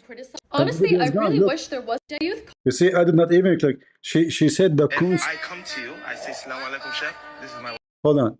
She said, maybe you don't understand what she's saying. The concept of the youth. Do you know what the youth in Arabic? The youth is somebody he rent his wife to be effed by somebody else or his daughter. So she's describing them. They are the youth. See here it says on the concept of the youth. Maybe I think the sheikh he mentioned that word, the youth. You know, maybe he is the one who mentioned it. Depends on a number of factors. Number one, is your wife hijabi niqabi? If it's yes, okay, I see it. A sack of potatoes. I can't figure out how she looks and nothing. But if she's totally makeup and wearing mini skirts and you say, this is my wife, this is inappropriate. Maybe you're introducing her to someone who's over 60, like myself. You're not asking her to flirt with me. She's a human being. So of course, if she's totally covered and you say, this is my wife, this is my sister, no problem. The concept of a dayuth is incredibly harmful and dangerous towards Muslim women, and I'm going to talk about it. First of all, a dayuth is basically a cuckold. That's literally the English translation of that word. And a cuck is a man whose wife cheats on him, or a man who lets his wife sleep with other men. Over time, though, this translation has evolved to mean a man who has no protective jealousy over the women in his life, including his mother. This concept comes from a hadith where the Prophet said that on the day of resurrection, there will be 3 types of people that Allah won't even look at, and one of them is a dayuth, which is a cuck. And it's considered a major sin to be a dayuth, hence why Allah won't even look at you, which, whatever. Now, we all know that there is nothing worse than a jealous man. Jealousy in a man is one of the key indicators that this man is gonna abuse you, because jealous men love to control what their wife wears, who she talks to, if she's going out, where she's going out, and so on. And eventually, he gets so controlling that if you retaliate in the slightest bit, it can get violent. And this is reinforced by other Muslim men in the community, because they start to judge a man's worth based off of how much he allows his wife or the women in his life to literally just be a woman. What she's wearing, if she's wearing makeup, if she posts online, who she's talking to in public, and so on. And they will weaponize this insult against him in order to make him control those women more. The reason why I stitched that video at the beginning of this TikTok is to prove to you that no matter what you do, Muslim men are wired to objectify women, okay? That's why that man said, if she's wearing a hijab or if she's a niqabi, I just see a sack of potatoes. He compared a woman to a sack of potatoes, and then later on he says she's a human being. So which one is it? Because that's hypocritical. If she's a human being, then you shouldn't compare her to a sack of potatoes because she's wearing a hijab or a niqab. And you also shouldn't have a problem with whatever she's wearing if a man that you consider your friend is introducing her to you as his wife. This is why I oppose the hijab so strongly, because what do you mean I have to be covered up from head to toe in order for you to view me as a sack of potatoes so that you don't think less of this man who's your friend because of how his wife is dressed? That is literally what sets women up to be abused, because now it doesn't matter what you... Actually, this is very good. You see, like sometimes you might see her saying things that doesn't make sense, but when she is talking about those things, she make out of sense, right? She's using their own words to describe how stupid they are. And you know, jealousy, the jealousy the Muslim they are talking about is not jealousy about you know, something legitimate, because it can be legitimate. As an example, if your wife is you know, don't have a limit of how far she can go with things, then the jealousy is required, because you have to warn her that there's a limit. So like, anyone allow his wife to go and kiss other men, sit in the lap of other men, let a man touch her? So this is not what we are talking about. We are talking about someone is very much controlling where she look. If she look in the street, he's watching her. You know, like, why you look at him? I'm just not do anything. You know, why look at you? Even if he look at you, you are in trouble. Even if somebody look at you, why he's looking at you? Look what I can do. He look at me. You do something about it. Go beat him up. He don't dare to go and beat him up. He go and beat the wife because he's a coward. So when he described the sheikh, he described that the Muslim women wearing hijab is the same as a potato case. They are telling you really how they think of Muslim women. Wearing, he's gonna police you. Something as harmless as putting on lipstick or wearing a cute, colorful outfit now makes that man that you're married to a dayuth. In the eyes of God, his salvation depends on how much he controls you. This is why Muslim communities set women up for failure, because it literally allows the man to control her, to control everything that she's doing in order for him to be saved from hellfire. So it's not even about her. It's not even about what actually makes her happy. It's about him not going to hell. In my opinion, there's no such thing as a man who has protective jealousy. You're just paranoid, you're controlling, you're insecure, and you're abusive. That's the bottom line. And then you justify all of this under the guise of being pious and wanting to make Allah happy. A truly healthy, loving, secure man trusts his partner and the women in his life. And he also does not care in the slightest about what the other men in his life think of his wife or of the women in his family. Justifying a jealous man as a pious man, or as a man who's concerned for the women in his life, or as a man who just loves God so much and wants to go to heaven and is so holy, is insane. I don't know how Muslim women can confidently say that Islam gave women rights when it justifies this type of behavior, even from a man who's not your man. Like, he's not your husband. You're not sleeping with him. Why does he have protective jealousy over you? It's another tool of the patriarchal religion. It's another tool to keep women under men's control. It's another way men justify objectifying the women in their life, even the women who are related to them, in order for them to not have to think of you as a human, and therefore they're okay with the violent and abusive behavior that they display towards you. If I come to you, I say, Assalamu alaikum, Sheikh, this is my wife, am I out there? Depends on a number of factors. Number one, is your wife hijabi, niqabi? If it's yes, okay, I see it. A sack of potatoes, I can't. All right. You see the comment here. I saw a man that was hugging his wife online. Has been spammed with the youth comment. He kissed his wife. Yeah, they are wicked, you know. I remember I saw a set of photos from Muslims' wedding. Bride wasn't in any. That's a good one.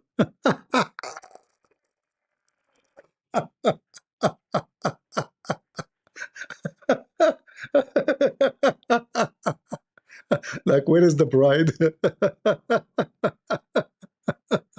You know, let me show you the picture of my wedding, brother. Okay. Okay, what is the bride? Haram, haram, haram. You can see her breast, but you cannot see her. Okay, you know, whatever, the pictures of the wedding. Oh, Lord have mercy. Nothing is worse than jealousy of a man. You want your husband not to care for another guy flirting with you. If the guy is jealous, he cares, although there is a positive and negative jealousy. This is true. You know, there is a positive and there is negative. Yeah, true. But obviously he's talking about something else, not about someone he cares for you. Mimi said, if you trust your wife, you trust that she will reject a guy that flirting with her. No jealousy needed. No, that's not true. Because even if your wife reject the guy, then the guy, he might chase the wife. So the husband, he have a duty to be the man and to protect his wife in the time where it is necessary. So let us say you trust your wife, but there's a guy, he will never leave her alone. What do? You just say, I trust my wife.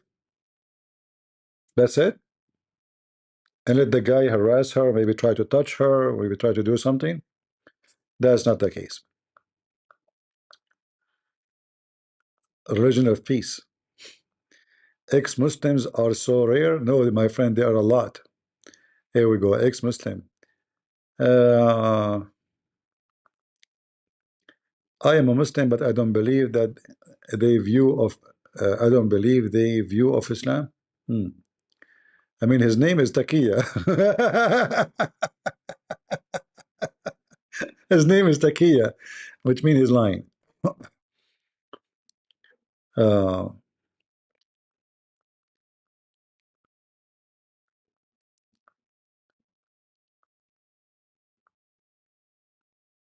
that's deep. Look, this is a those look like a bunch of feminine, you know. So sad seeing people saying that they are so glad they left Islam. I don't blame them if this is all they heard about Islam. But it's really not like this at all. For sure, it's not like this. Does the concept of the youth have any correlation with honor and loving? Okay. Tell him what the Muslim man doing with his religion. Allah. Yeah, this is she was talking, I think, about how much he charged too. He charged, I think, $100 or something for half hour. Yeah.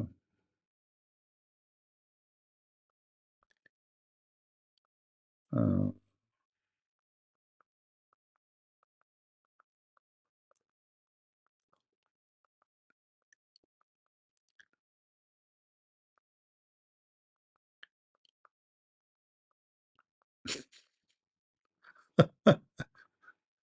read those comments and those pictures. Wow, this is explaining so much of the way boys my age were acting in school. This behavior is enforced and rewarded. Hmm. Anyway, interesting, Girl, interesting I channel. wouldn't even call this criticism. This is straight up bullying. I'm gonna get into the comments in a second, but it's so ironic how the #1 comment I get from Muslim people on my videos is, oh, there's no compulsion in religion. Stop talking about us because you're so obsessed. Everyone has a choice on whether or not they want to wear hijab. Just because your parents forced you doesn't mean everyone's forced. This is a religion of peace. Islam is about peace. Let's look at their peaceful reactions when a famous TikTok influencer woman exercises her choice on whether or not she wants to wear the hijab and she chooses to remove it. This girl, Moldir, I don't know where she's from, but she has 4 million followers on TikTok, and she posted a post without her hijab on, and this was the caption. For a long time, there was a struggle inside me. I thought a lot, worried, tried to understand myself and my heart. This decision was very difficult for me. I went to it for more than 1 day and not even 1 month. I know that someone may not understand, someone will support, and someone will condemn. But first of all, I have to be honest with myself. Now a new stage begins for me, and I am grateful to everyone who is close, who respects and accepts me differently. I appreciate your support more than I can express in words. I think the caption is translated, but she's obviously saying, I choose to remove the hijab because I reflected on it. Thank you for your support. Let's look at the comments. This person says, no, why? With the screaming meme. This person comments, I don't accept this Moldir with a broken heart and this meme, like they're disgusted. This person posts a picture of her with her hijab on, but Moldir, you looked really beautiful in the hijab. Honestly, I really wanted you to keep wearing it, but it didn't happen. Crying emojis. This is an insane picture. A niqabi with a stick, essentially saying she's gonna beat her. More memes literally mocking her, acting like they're so offended by this. It's clear that these people have a parasocial relationship with her, which is its own conversation. But the reason why I'm making this video is to highlight that when I talk about Islam, it's not because I'm obsessed with Islam, and it's not because I hate Islam. It's because Muslim people are hypocrites. A majority of them are hypocrites. They just repeat what's been said to them throughout their childhood and throughout their life, but their actions do not align at all with the things that they say. There's no compulsion in religion is their favorite thing to say. They love to quote that, right? But look at how they react when you exercise your freedom. They're basically gaslighting her and condemning her and judging her for choosing to remove her hijab, which is something that majority. And trust me, if she show her boobs, she will have more Muslim to watch her videos.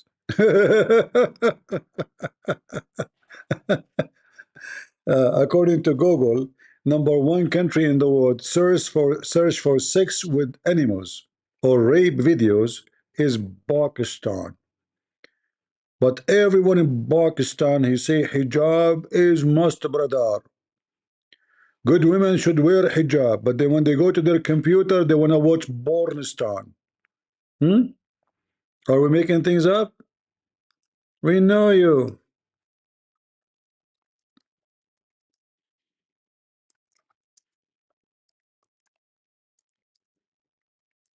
Let me find you the news. Pakistan top list, and then the Pakistani government, they made a big complaint against Google for releasing this, claiming that this should not be released. This should not be released. Why you are releasing this? This should be private.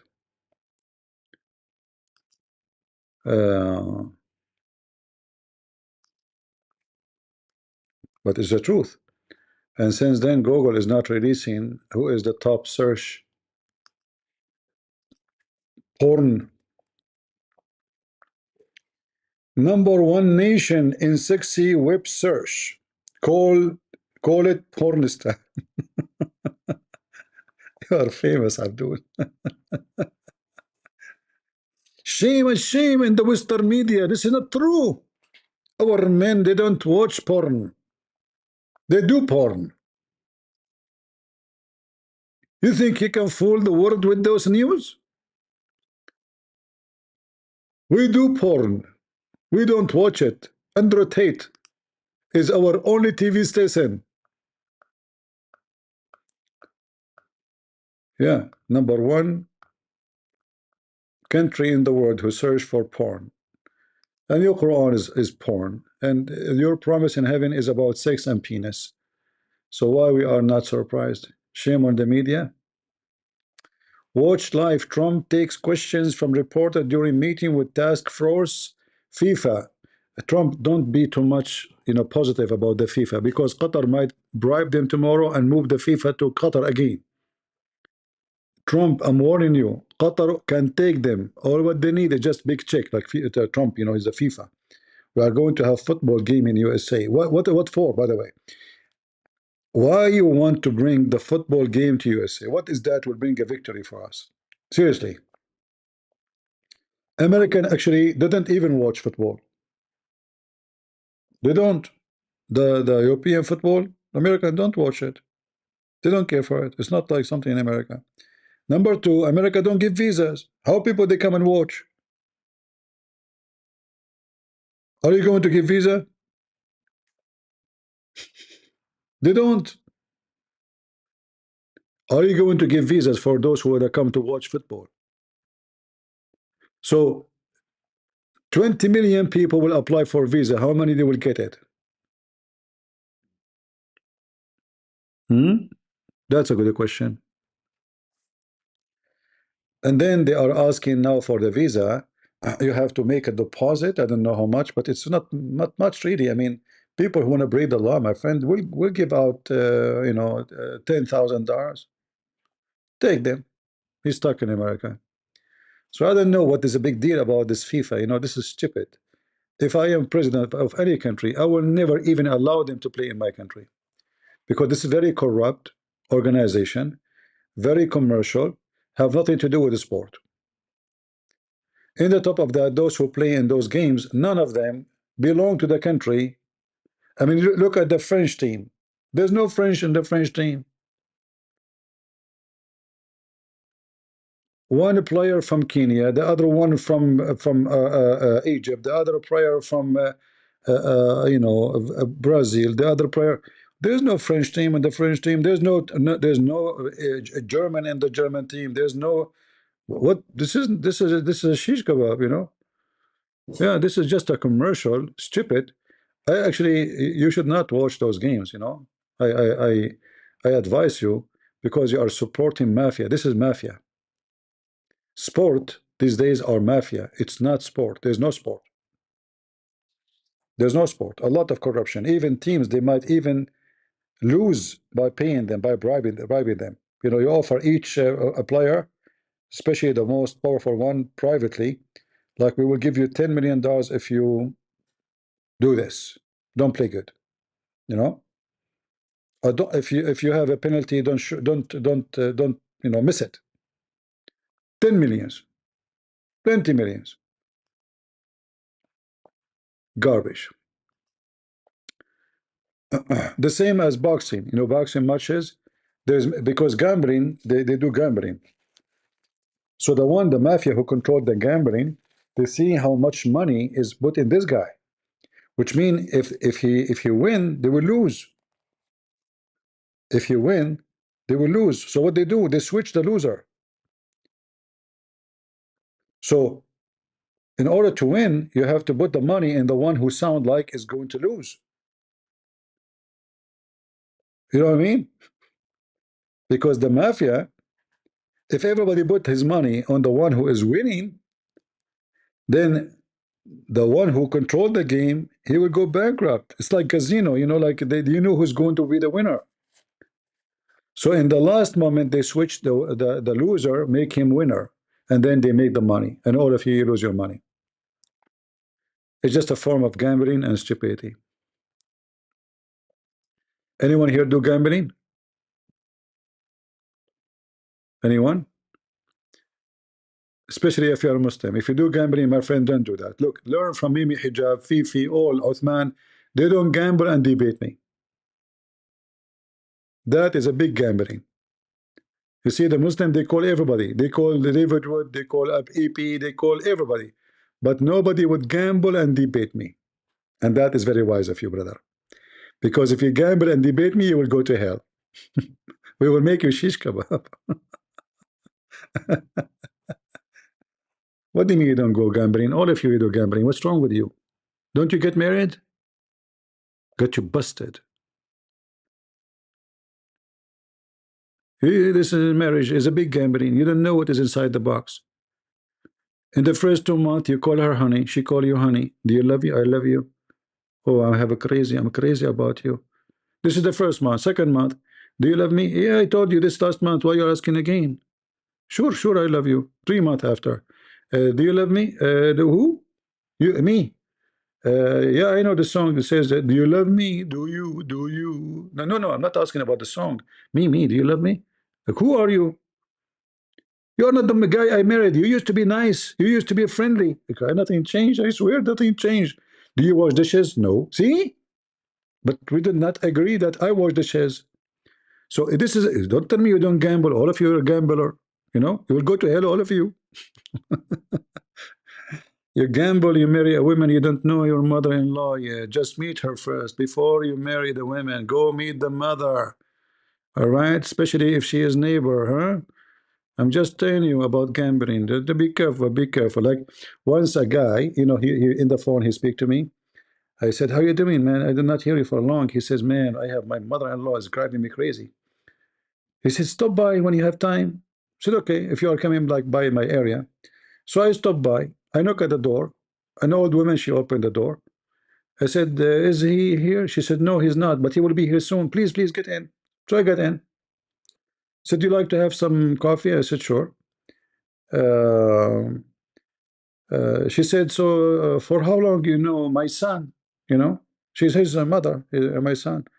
I said, for a while actually, but look like these days he's not happy. I said, why he's not happy? I said, his mother-in-law, she's giving him hard time. She was coming with the coffee, tray coffee, and she looked at me and her hands start shaking. I said, uh-oh, what I have done. This is his mother-in-law, not his mom. She said, he said that to you? I said, I think I need to go, you know.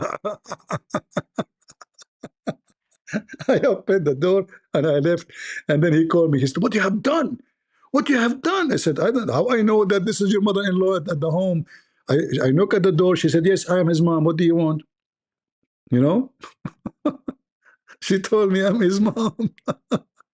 How I know that this is your mother-in-law? He said, I have a big fight with the wife and the mother, both an army against me. I'm out of the house now. Can I come to you? She told me I'm his mom.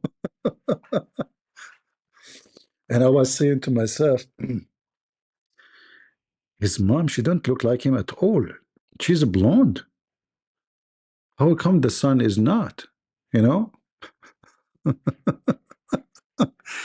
By the way, if any of you, like, you have a problem, you like me to visit you at home, and I will do that, you know, happily. So now don't tell me you don't do gambling. All of you do gamble, a lot of gambling. you know, tingling. All right. Any question for me beside the gambling? Yeah, you know, big gambling. Men, they gamble with their life when they marry women. You know, long nails. They exist for a reason.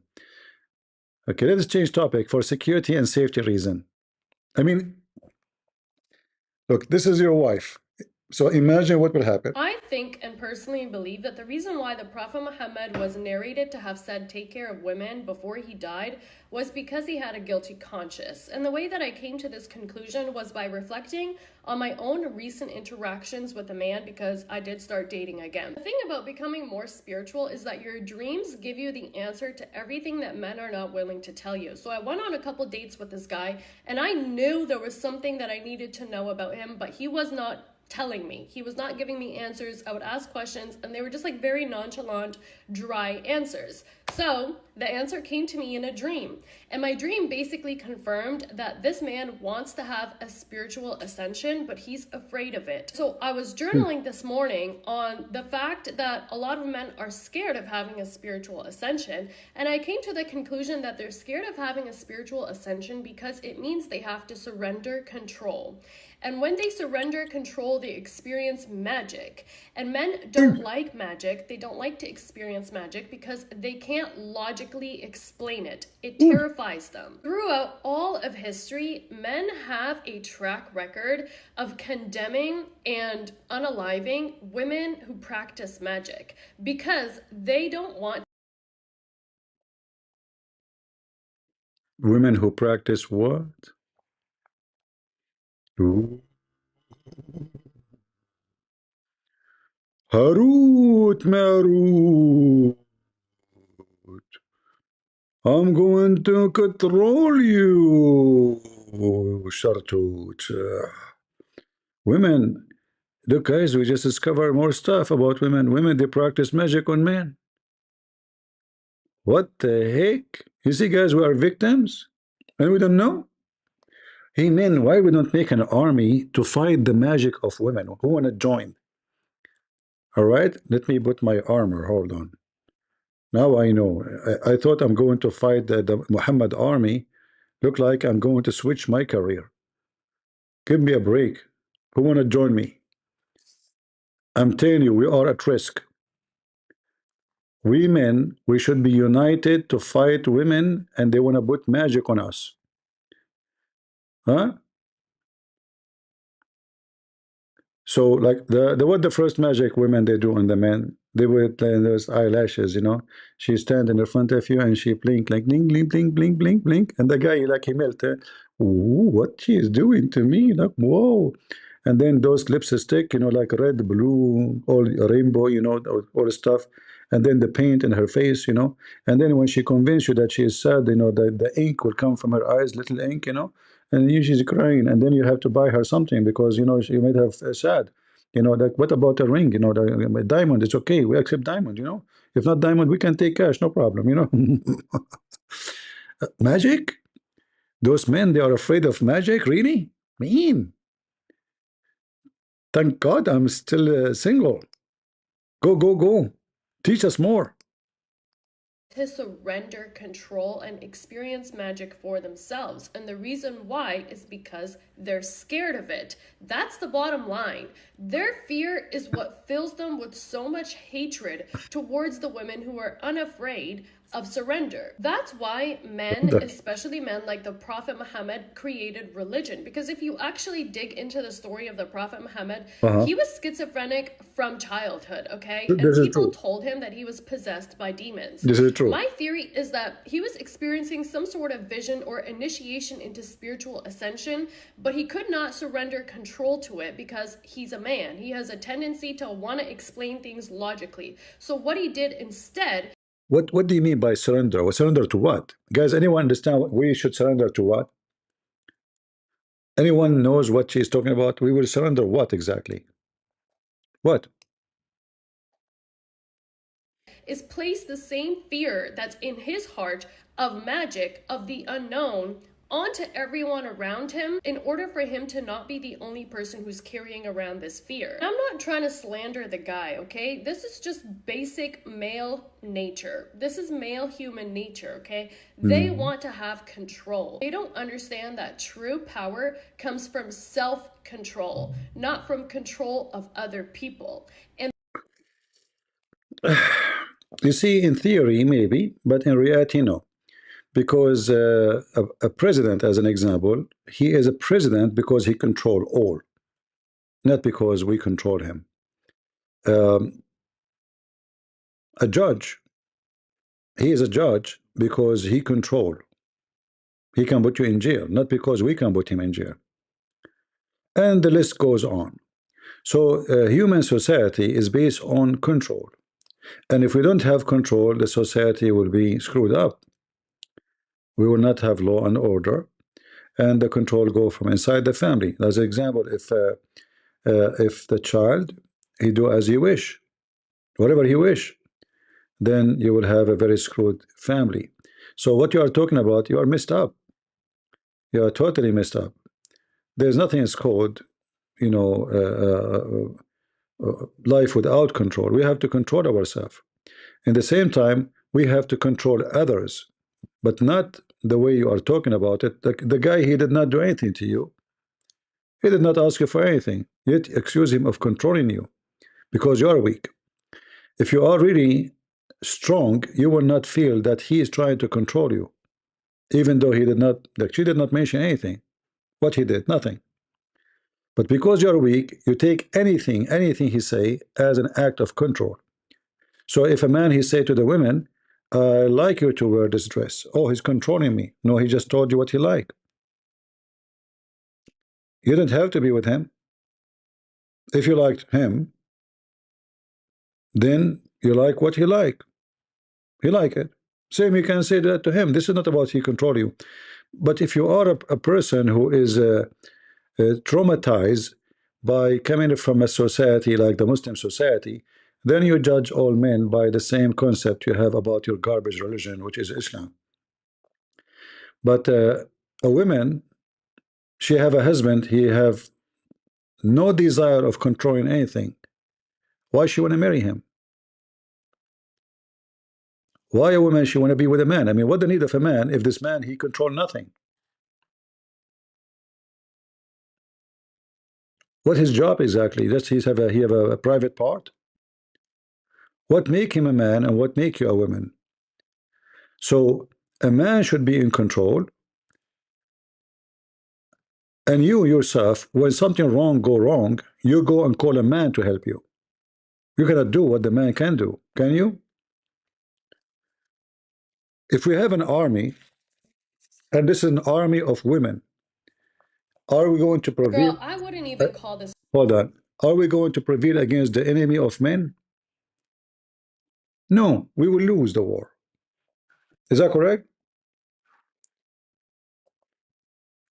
It's not. It's a basic knowledge. You do not need to be a genius. The man is given from God what the woman cannot do, and the woman being given by God what the man cannot do. So the best for the woman is to be a woman, and the best for the man to be a man. And the act of control, anything is for the benefit of the family, is a good control. Anything will bring negative, it's a bad control. So if you have a husband and he control the children, he control their behavior, he's able to control the bad things they can do, the bad direction, that is the husband you want. You don't want a loser who have no control, a sissy man.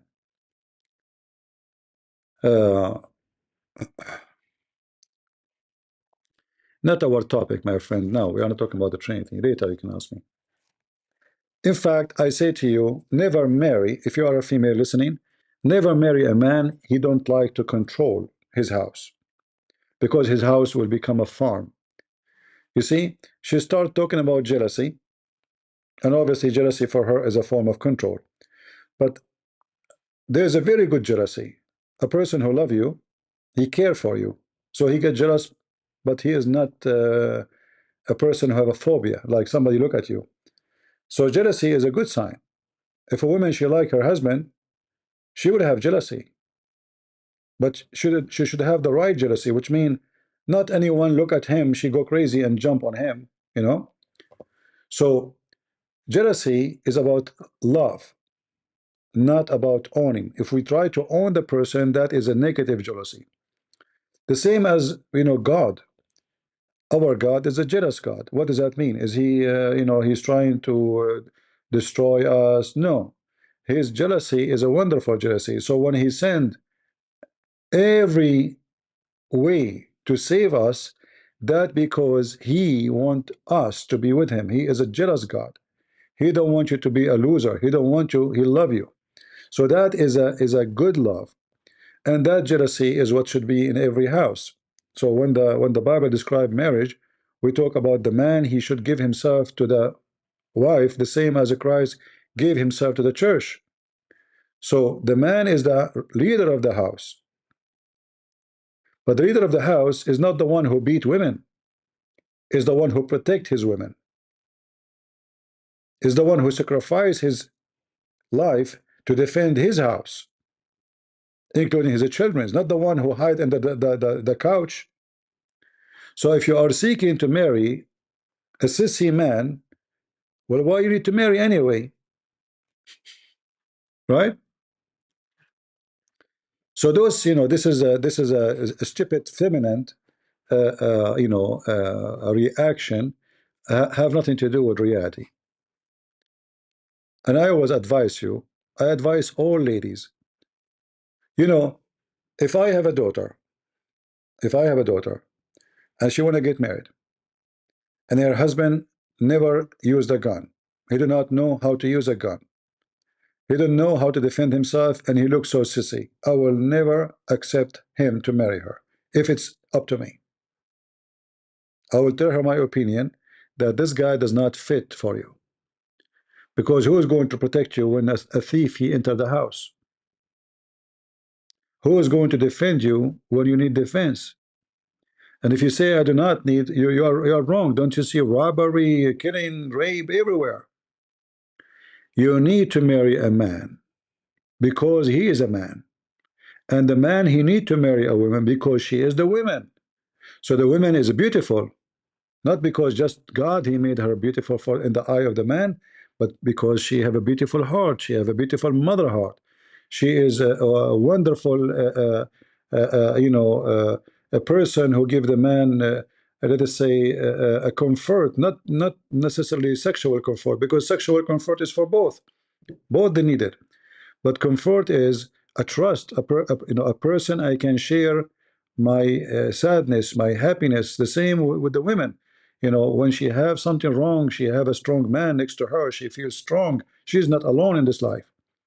So there's a huge difference between what they are talking about, those stupid feminine, and what we believe in. A house without a male is messed up house. In fact, you will notice that all those who they end with the drugs, if not necessarily 100%, maybe 90%, is the children who grow up with no father. Now, always there is an exception. That a mother, she is good, she's smart, she's strong, she was able to take care of her child. But the majority, the children will be screwed up. Why? Because there is no father to stop the children from going wrong way. The second your son became a teenage, he is taller than you. Physically, you cannot control him. By law, you cannot control him. He can call the police for you. He go out of the line, and then he is a drug dealer, and then he is a pimp, and then he end in jail. All of this because the family is not exist. So don't listen to those stupid feminine, you know, everything they say is very silly and very stupid. Everything they say. I don't find in what they say. I think and personally believe that the reason why the Prophet Muhammad was narrated to have said take care of women before he died was because he had a guilty conscience. First of all, Muhammad, he don't say take care of women. This is stupid of you. How you take care of women? By feeding them? People, a human being, they feed cats and dogs. You know?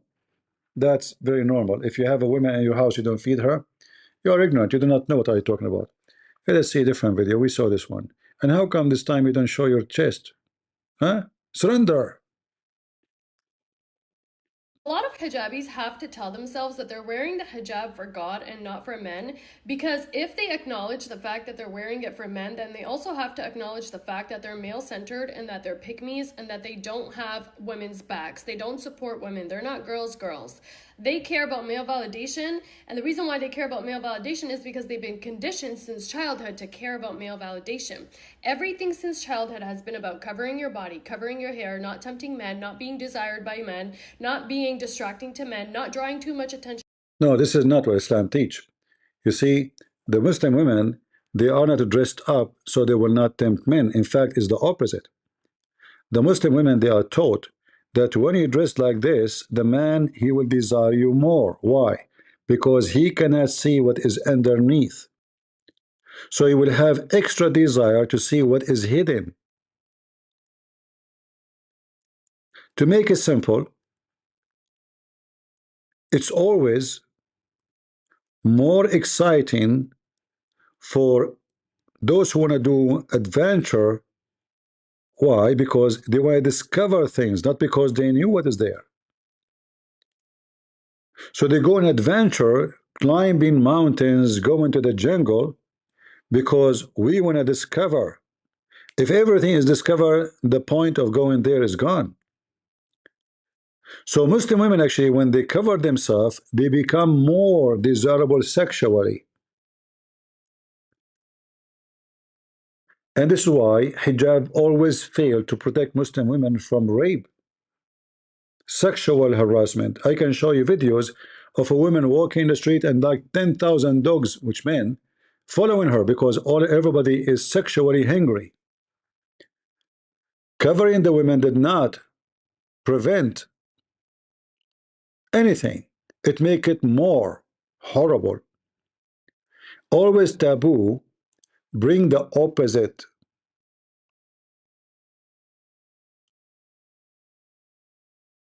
Taboo society is the most wicked.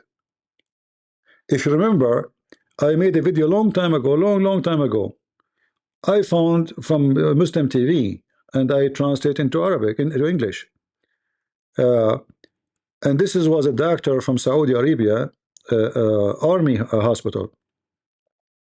She said, if I remember the number correctly, 40% of the population of Jeddah, they have sex insect inside the house. Incest, which means a brother having sex with his sister, which means father having sex with his daughter.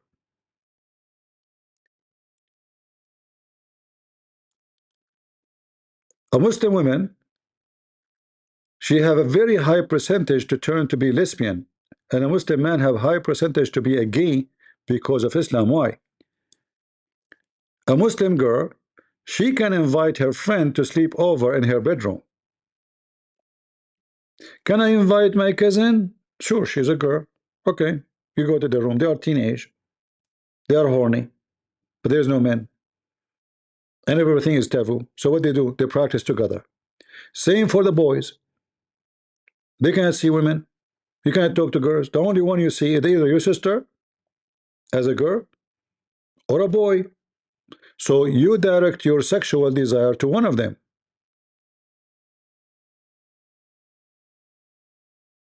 So Islamic society is very awkward and very wicked. You got it wrong. The Muslim women, she do everything. You know, I remember when I was in university, there's a guy, his name is Salah. He called me. He says, come study with us. I said, well, I want to study with you. This guy is not even studying law. I was doing law degree. You know, he was studying, I remember, I don't know, Arabic, something. Anyway, he said, there's two girls here with me studying. I said, who? He said, you know them. I said, who? He mentioned the names. I said, what are you studying together? You know, I mean, they are different branch of. He said, come on, you know, study, you know. Study what? Those girls, they wear hijab. You cannot even see their hair. You can see even they wear a hat under the hijab. They go and they sleep around, but they do it in the wrong place. They stay virgins, by the way. They are very virgins, very virgins, you know? Yeah. He said, come study with us. He said, I just finished my first homework in my apartment. I need to go out. If you want to come here, you know, I will. They asked me if I can call you. And he said to me, by the way, how you know them? I said, I don't know them, you know. It's you who know them. I saw you once walking with them, and you introduced me to them. You forgot? I don't know them. He said, well, they asked me to call you. Yeah. So he's inviting me. There's 2 girls in his apartment. He just finished one homework, you know. He said, you want to come? I said, no, thank you. Yeah. Those are the Muslim girls. You don't know what is behind the curtain. What is behind the curtain is so different. Very different. Yeah, homework, yeah. Yeah, but this is a good homework. These guys, you have a dirty mind. Shame on you. I was talking about writing, homework. Yeah. Actually, the driver I told you about when we went to the school, he was yawning, you know. My friend asked him, oh, you are tired. He said, yeah, yesterday it was Thursday. I was doing the homework. We look at him. I mean, this guy is looked like 60 something.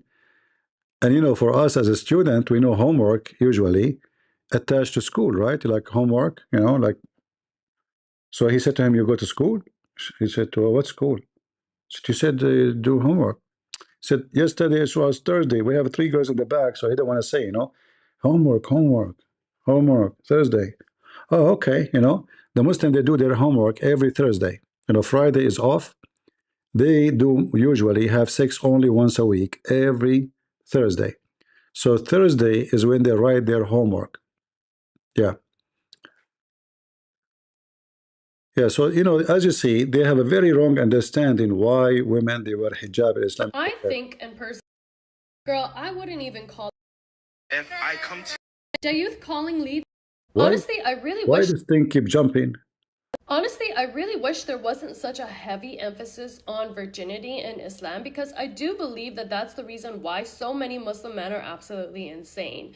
First of all, there is no religion that's so commonly practiced nowadays that separates men and women like Islam does. They're told that this separation of men and women is so that they don't fall into sin. And sin is basically intercourse. But is sex really that sinful? None of us would be here today if it wasn't for our parents having sex. So how bad is sex really? I understand the significance of a bond that you share with one person that you're married to, and then that's the person that you sleep with.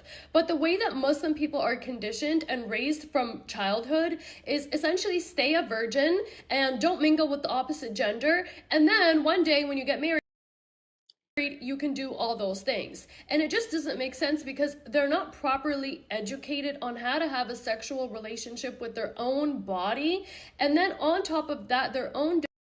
Yeah, trust me, the Muslim girls, they have education as much as you can imagine. They have way more education. Yeah, she is a genius, exactly. Genius. No, this, she is like, obviously under the influence of feminine, thinking, So now, in order to get married, I have to have some experience. Like there's a joke of a guy. He said, hey, brother, Assalamu alaikum, brother. He said, Assalamu alaikum. He said, tomorrow I'm getting married. I don't know how to do. He said, just do what she do. He said, what do you mean? He said, whatever she do the same. He said, seriously? He said, yeah, it's very easy. So they went inside. She started taking off her dress. He took off his jacket. She took off her, underskirt. He took off his pant. She took off her bra. He took off his t-shirt. She took off her panty. He took off his underwear. She lay down in the bed. He lay down in the bed. Excuse me. She put her legs up. He put his legs up.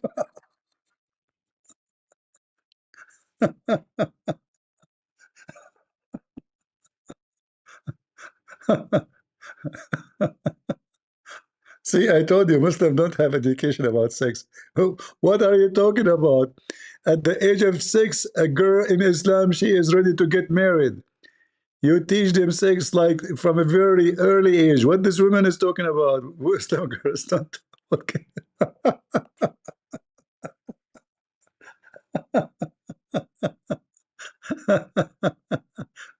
No, it's not a bedtime story. It's a story after bedtime. You missed the bedtime story. Oh boy. Oh boy. Oh. And then the woman, she called the reception. She said, "Can you send us a husband? Can you send us a husband?" Yeah, if you listen to her, you think really those Muslim women, they are very, I mean, it's a very wicked society. Sex is everywhere. Go watch any Egyptian movie. You want to see how wicked the society, honestly, if not the copyright, if I play for you any Egyptian movie, you will see how much sexual they are.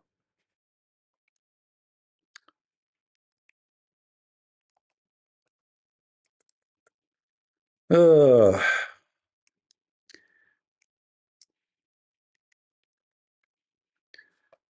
Let us see. I don't know what to show you because of copyright. We have to be careful. Uh,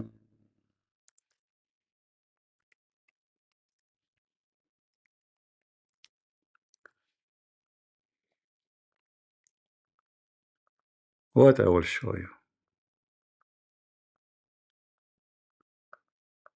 I mean, their movies is a pure sexual pervert.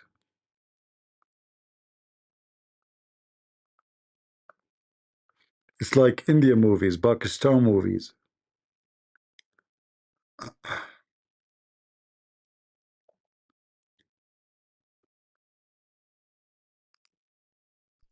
What we will watch, what we will show you.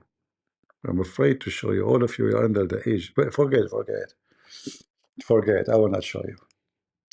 We are going to be flagged by YouTube at the end of the day. Today.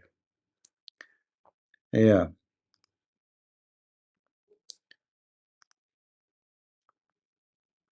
Youth calling leads to honor killings. Absolute facts. Because why are so many dudes comfortably stating in the comments of that last TikTok that jealousy is what makes a man a real man? It's giving unhealed, it's giving toxic, it's giving abusive, it's giving violent, it's giving you would unalive your partner. This is why having these conversations is so important, because I remember I used to literally believe this also. I used to be flattered if a guy that I was talking to or dating or getting to know was jealous of other men that I was talking to, because I thought it meant that he really liked me and he was protective over me. Then I healed my childhood trauma. Then I worked on my self-love. Now I see it as a major red flag and a sign that you have absolutely nothing going for you besides the person that you're in a romantic relationship with. Jealousy is not a part of a normal, functional, healthy relationship.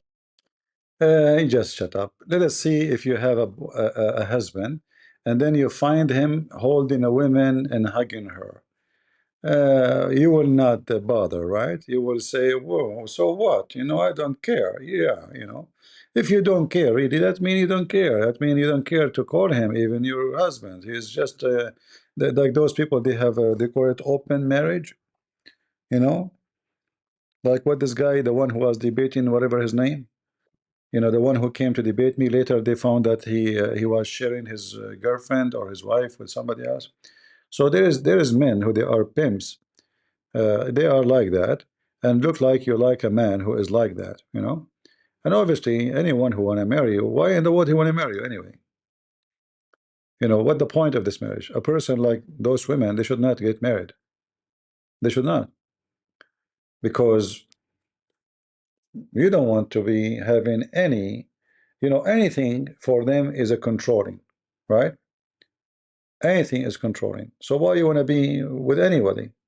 Why you want to be with a man anyway? Yeah. Anyway, stay alone. Be happy. Don't worry. Be happy. Don't worry. Be happy. No, she is not just too liberal. They are just confused. They are very stupid. And look what she is wearing. I mean, look at this. Almost her nipples is coming out. If I come to you, I say, girl, I wouldn't even call this criticism. This is, I think, and personally, if you don't want the man, you see, you are talking about the hijab. And you are talking about, Muslim, they force, a lot of etc. hijabis have to tell themselves that they're wearing the... I would like to preface this video by saying Muslim women who don't wear the hijab need to stop defending it. Every single day, it's another girl stitching my videos who's not a hijabi defending the hijab. And I'm not going to put your names on your face. By the way, you are wearing one already.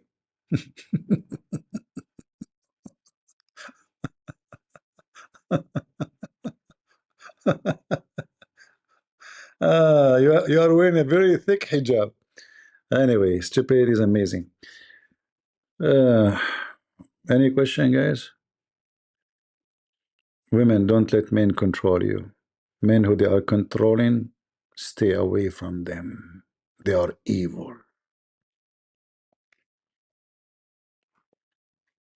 But if you need to buy something, don't try to be controlling their credit card. Remember, they are evil. And if you like to make a baby, don't ask him to come to bed. Remember, they are controlling. They will control you in the bed somehow, and then you will have a baby. Don't do that. Don't do that. All right? And then, if somebody try to break into your house, don't call him. He's controlling. He will control your house to be out of thieves. Don't let that happen. Let the thieves get in. Yeah. Men are bad.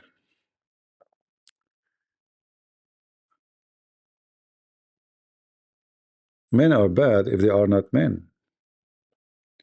Men are horrible when they start acting not like men. And a true man is not the one who do harm women, is the one who defend them, protect them. And when a woman, she say, I do not need a man to protect me, then you do not need a man. So stay alone. You should not get married, because obviously you have a problem. Any woman, she say, I do not need man to protect me, she's a liar. Because there's many kinds of protection. Number one is emotional. When you have a man, he loves you, and you love him, you are protected from many issues, starting with depression, mental health. So a man, having a man in your home who is your husband, who loves you, not just a man in the bed, will give you a lot of stability for your emotion, for your thinking, for your brain health, happiness. Because happy comes through what? Stability. Not necessarily only always about physical protection. There's many things. Having a good man in the house will change in your life. Same for the women. A man, he have a woman who will love him, respect him, he will have a stability too. He will be protected too. Because man, he need protection too, but not physically. He need protection from being deceived, lied to, used, and abused by women. Because some women, they use men. Not only men always use women. Some women, they will use you. They will fool you. There's many ways to do it. So when two people are married, both of them, they will have a stability. Because simply, this is what God he designed. The man and the women, they complete each other. It's not about one he's powerful, the other one is not. Both of them, they provide a complete power for both to be stable. It's not easy for a man to be alone. You have to be super strong, because you get tempted, and temptation can bring deception and failure, and you even destroy your career, or even losing your wealth.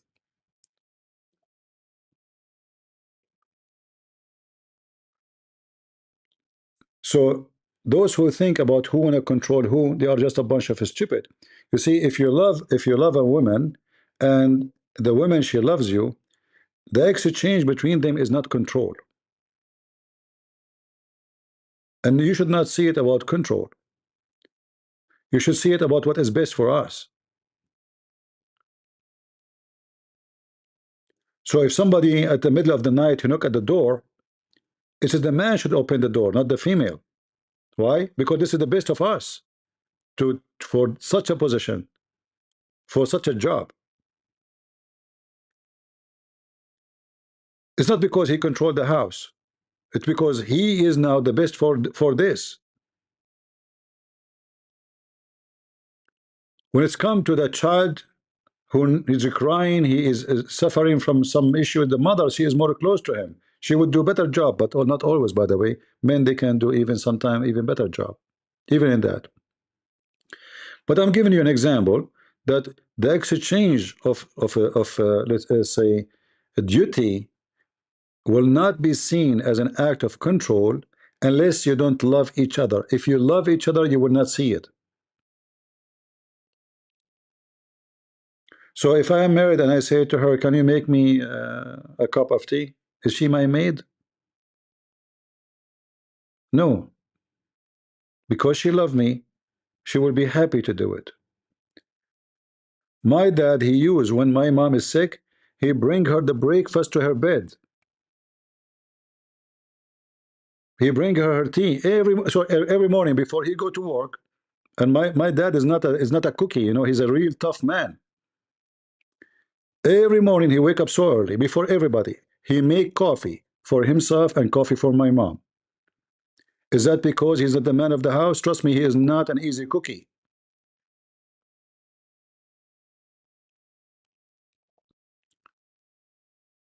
A true man is not the one who is harsh on his family, is the man who is loving. A true woman is the woman who appreciates her loving husband. So he serve her, she serve him. It's not about I control you, it's about I love you. And because I love you, I will do everything I can to make you happy. But because they are wicked, and all is about who control who and who is better than who, this is why they are thinking about it in such a way. Because they don't know what love is about. With the Christ, we are different human beings. My dad and my mom, they spend their life together. All their life together.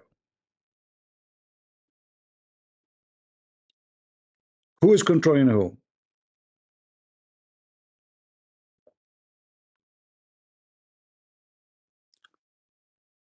A house is like an umbrella. And the umbrella have a column in the middle. And then in the top of the column, there's a roof. If one of them is gone, the umbrella is useless. So if you want to have an umbrella, then you have to have the shape of umbrella, the design of the umbrella. So when it rains, you are protected. When it's hot, you are protected. But because they are wicked, they see it about who will control who. I remember my dad cooking for us. Sometime my mother, she got so sick. He put the shoes in our feet. He himself, you know, put the shoes in my foot. Prepare me to go to school.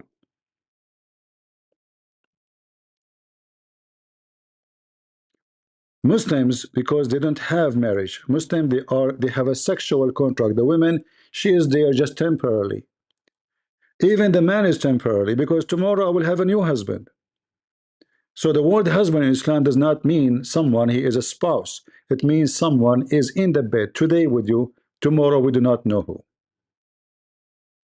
This is why in Christianity, marriage is a unity. In Islam, there's no marriage. It is nothing but sexuality. All right? Don't listen to those stupid people. If you are a male or a female, doesn't matter. And never marry a man, he will never be jealous for you, because that means he don't care for you. That means actually he sleep around too. He said to himself, oh, let her go, I have fun. She could let her keep busy. In fact, I believe cheaters, they will not be jealous too. Because he is, he's a loser. Never marry a cheater. And if he cheat once, stay away from him. Because the one who did once, he would do it twice. Especially if he claimed to be religious. Like, where was your religious belief when you cheat? Male or female? We should not differentiate. A cheater who is a man is no better than a cheater she is a woman. Both are ugly. The second you cheat, you are a cheater. And you cannot have any business with a cheater. Even finance, even money, even anything. Cheater is a cheater. Right? Even his food. If you own a restaurant, he will cheat in his food. Right? Cheaters get more jealous thinking that the other one doing is the same. It can be because he is, he is bad, so he think everybody is doing it because he's bad too. But usually, those cheaters, they find a comfort if his wife do. He might even encourage her to be more free, so she will not be watching him. So he got his space, his zone free. So the women, she will be home. Anytime he can come back to her, and he go around. He do whatever he want. Right? Yeah. Anyway, look like today we turn into talking about some different topic we were not expecting. But don't listen to those feminine. They are just stupid people. Why you are shaving your underarm?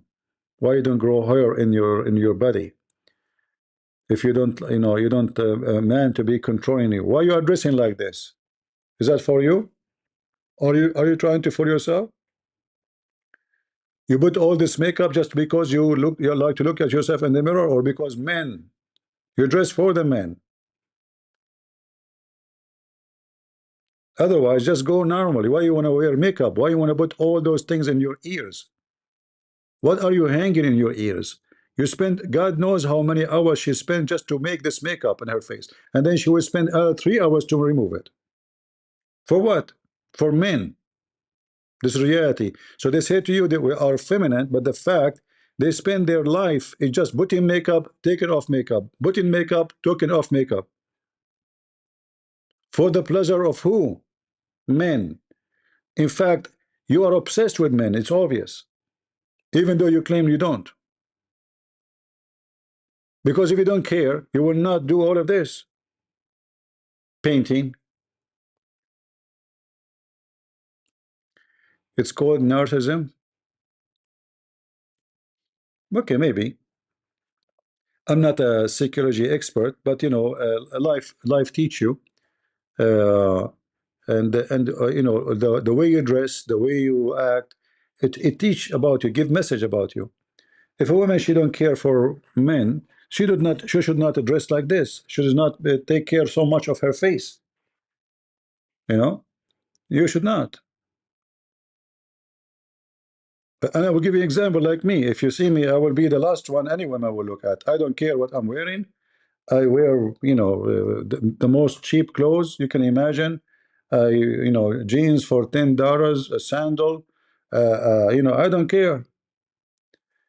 If I care for what women look at me, I will be shining my shoes. I will be wearing suit. It's a fact, right? If I'm trying to get attention of somebody, how you get attention? You make yourself shiny. Is that correct? You buy a new car. Not a car nobody want to steal.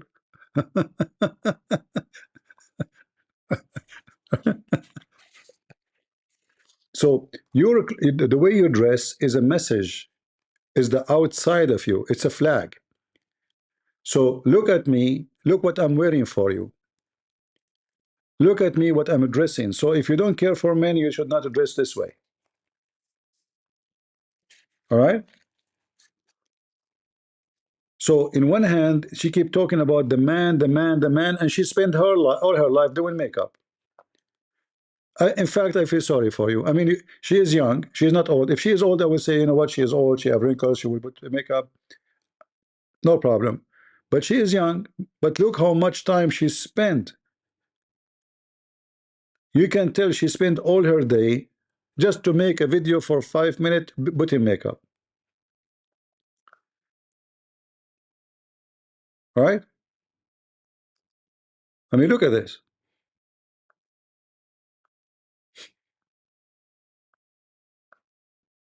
Those are live videos. Artist way. Lord have mercy. All right, I think we have enough for today.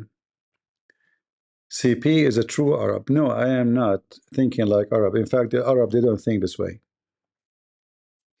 No, they don't.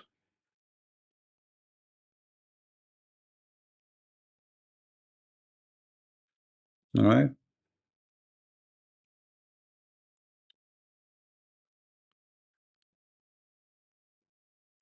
And you know, if a man he like you because of your physical body, you know, your face, how you look like, etc., he will leave you for the same reason. He will find other women.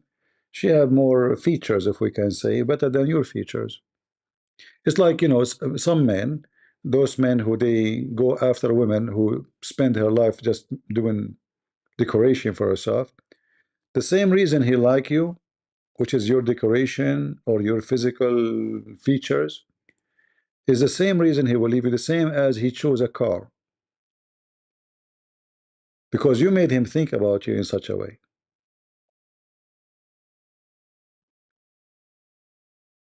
So when women they compete by showing features, let us say, physical features, well, he did not love you. He loved your physical features. So tomorrow he will see someone, she is younger, she is more beauty, and he will leave you. Because he never been in love with you. He loved with some physical features you showed him. In other way, you trapped him temporarily with your features. As soon he got better features, he will go to different dealer car. Today he have a, you know, Toyota. Tomorrow he will have Lamborghini. It's about what is available and the demand. So if you put yourself in the market of demand, then don't complain. This is why a smart woman is not the one who hunt a man because she have a short skirt and she have nice ass, but the women who made the man love her for real. Not a man he love her butt. This is why for me I don't like, I will never even communicate with the women she's exposing her skin all over to everybody in the street.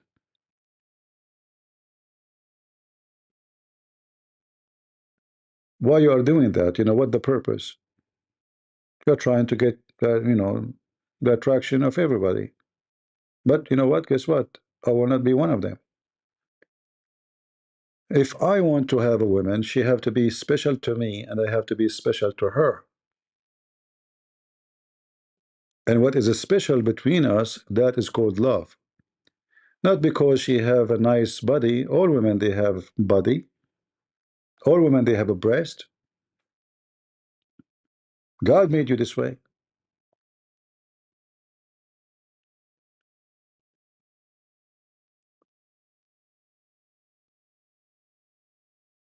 Don't be an item in the shopping cart, because later you should not complain about being a subject because you put yourself in the shopping cart.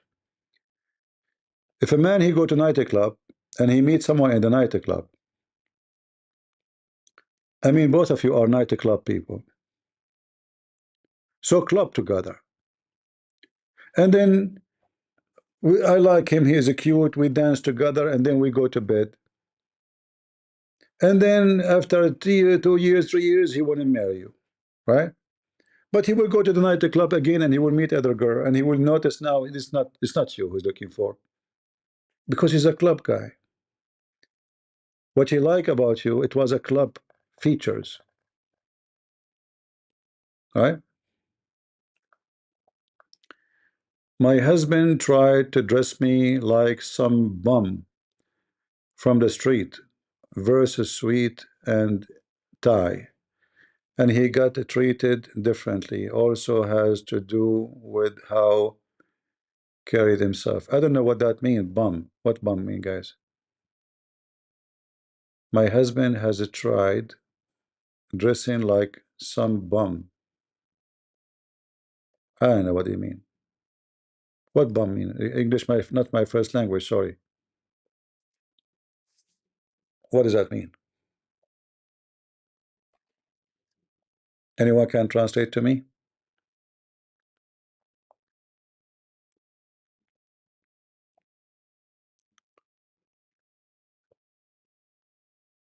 Cheap?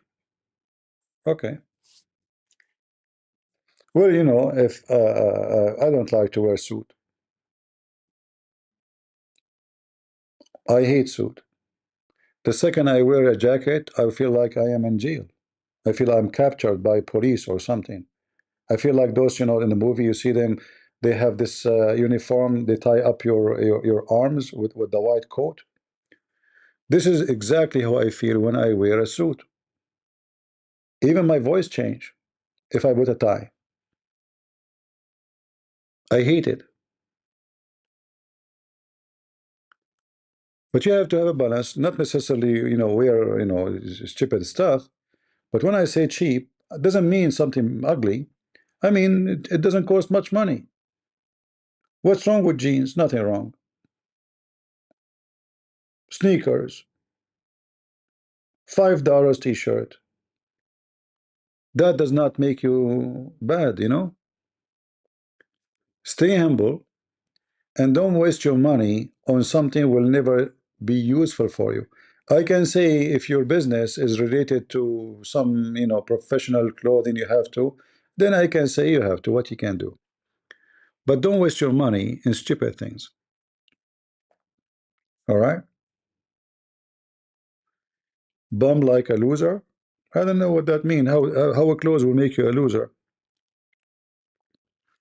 When I finished my, you know, law degree, I remember my mother. I was sitting like there's a rock close to the house. I was wearing my short, and my mom, she came to me. She said, "What are you doing?" I said, "What?" She said, "Now you are a lawyer. You cannot dress like this." I said, "What, mom? What have to do? What does have to do with this?" She said to me, "Who is going to hire you and he see you like this?" And she have a point, because this society is a stupid society. They judge you by what you wear, not by your skills as a lawyer in the court. And for me, I was, she's right. She's right. But she's wrong at the same time, because the society is wrong. So do you want my skills in the court or you want my short? Which one will save you from going to jail? Right? Do you want a lawyer, he wear a nice suit and then he is so dumb and stupid and he make you go for 10 years in jail? Which one is better? So society, they are learned to judge you by the way you look. And then if you do what they want, then this society will never change. What suit Jesus used to wear? What suit Peter used to wear? How fancy their clothing? That's a good question, right? They never dress anything valuable, special. They are very humble people.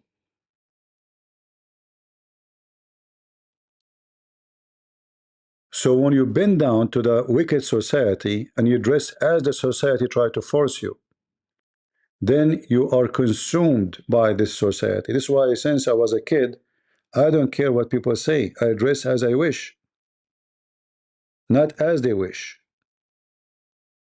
I study what I wish, not what my parents want me to be.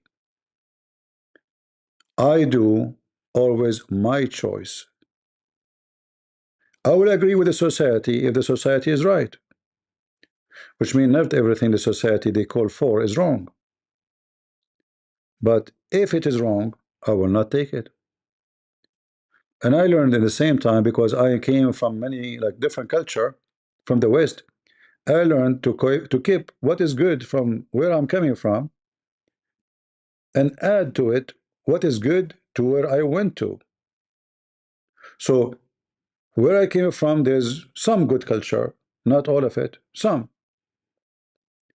And where I went to, there is some good culture, not all of it too. So what we do, we filter.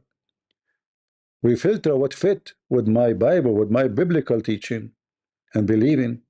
So what is fit with my belief in the West, I take it. It's good. And what fit with my belief in where I'm coming from, I take it. The rest is going to go to the garbage. And that goes for everything.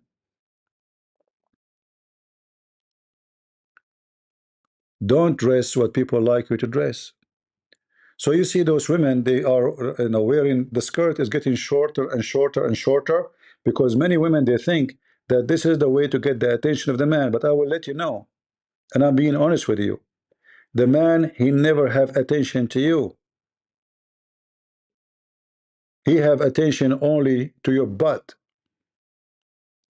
because he don't see your eyes. Your skirt is so short to look at your eyes. In other way, you are just a silly person. So you get his attention, but attention for sex, sexually, not to you. If you want a man to respect you, if you want to get his attention, well, then you should not expose yourself to be a sexual attention, because the man brain, when his sexual attention is working, the rest don't action, don't active, is go to sleep. You cause that to happen. But if you are not trying to tempt him, you're trying to show him that you are the person who deserves respect. A man will respect you. And then he will think about you in a different way. He will not think about you as a one-night pleasure. He will think about you as lifetime partner, to be pleased together. When you make yourself a sexual object, don't be upset if the man see nothing on you except sexual object, because this is what you did,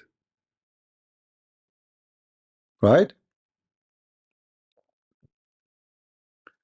Do you believe women should wear jeans, yoga pants?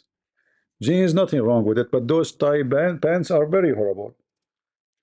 I mean, you can wear whatever you want, this is your business, but I believe anything is exposing your body details is stupid, because obviously it's sexual. You see these days, women wearing those pants, I don't know what they call them, and the pant is going inside her butt, and then it's going in the other side, you know where. Well, why you don't go naked?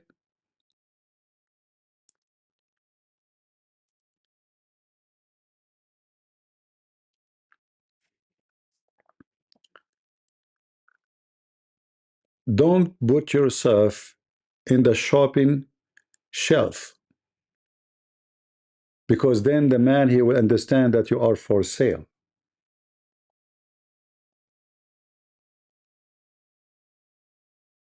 Anyone can get you,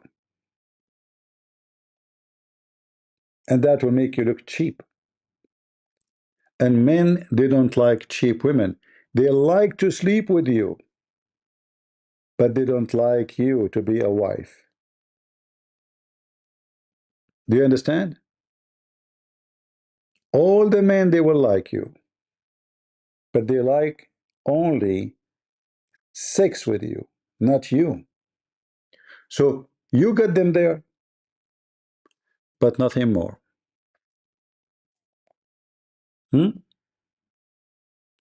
So for me, if I see a woman dressing like this, I don't like even to talk to her. I found her shallow. Shallow, you know, obviously she is very shallow.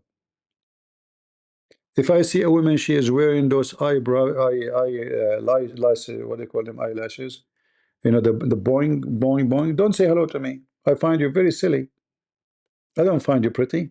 I find you stupid, you know, I find you weird. What are you doing? What the heck is that? I will be even, I will not feel comfortable if you are sitting next to me, like let's say like you're my friend. We are having coffee together. There's nothing wrong between us. It will be embarrassing for me to sit with you in the table. I have a woman in front of me. She is wearing boing, boing, boing airplane wings in her eyes. That means you are a kid. You are a teenage. You did not grow. You are not mature. It's an insult for me to be with you. I'm just telling you how I think. If I want to sit with a lady, not with someone acting like a teenage. Unless I am a teenage too.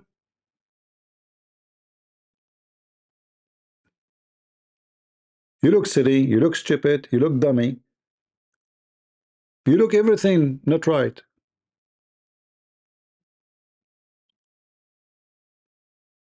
Like Boeing, Boeing, you know the Boeing, the airplane? And even some of them, when they blink, I mean, they can be good for barbecue. If you have barbecue, you wanna like the circle to go like on fire, you know, just get those women, invite them to the barbecue. They blink their eyes, and they will make the barbecue go crazy. Maybe I'm different person. Maybe men not like this, but I tell you, I think men who they know what they want in life, they will not be excited to see a woman, everything about her is fake. All right?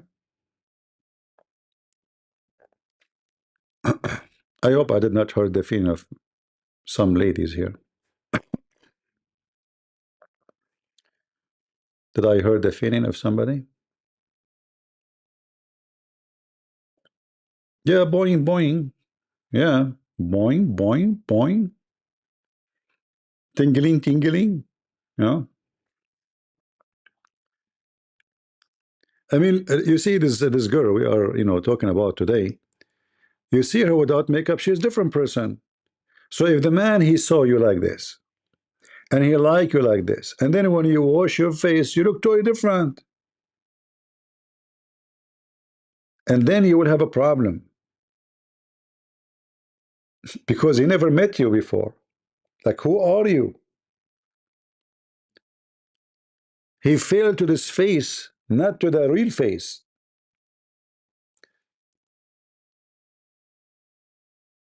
Without makeup, the eyes is so small, the lips is different, the skin is different, the nose is different, the hair is different.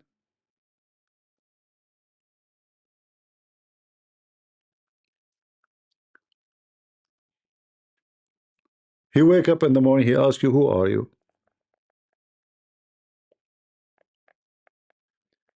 Nothing wrong with looking good. Yeah, nothing wrong with looking good, but not looking fake. If you look good, you look good. The problem is, you see, in fact, if a person see you good looking, even like you don't have, let's say you are a female, you don't have makeup, but he like you, he love you this way, then you will not be worried about seeing him without makeup, right? Because he loved you the way you are, not the fake you are. Being like this is very dangerous because time will come and he will see how you look like for real. And then the problems will start. Like I wasn't in love with this. I was in love with that. Which is not obviously not real love.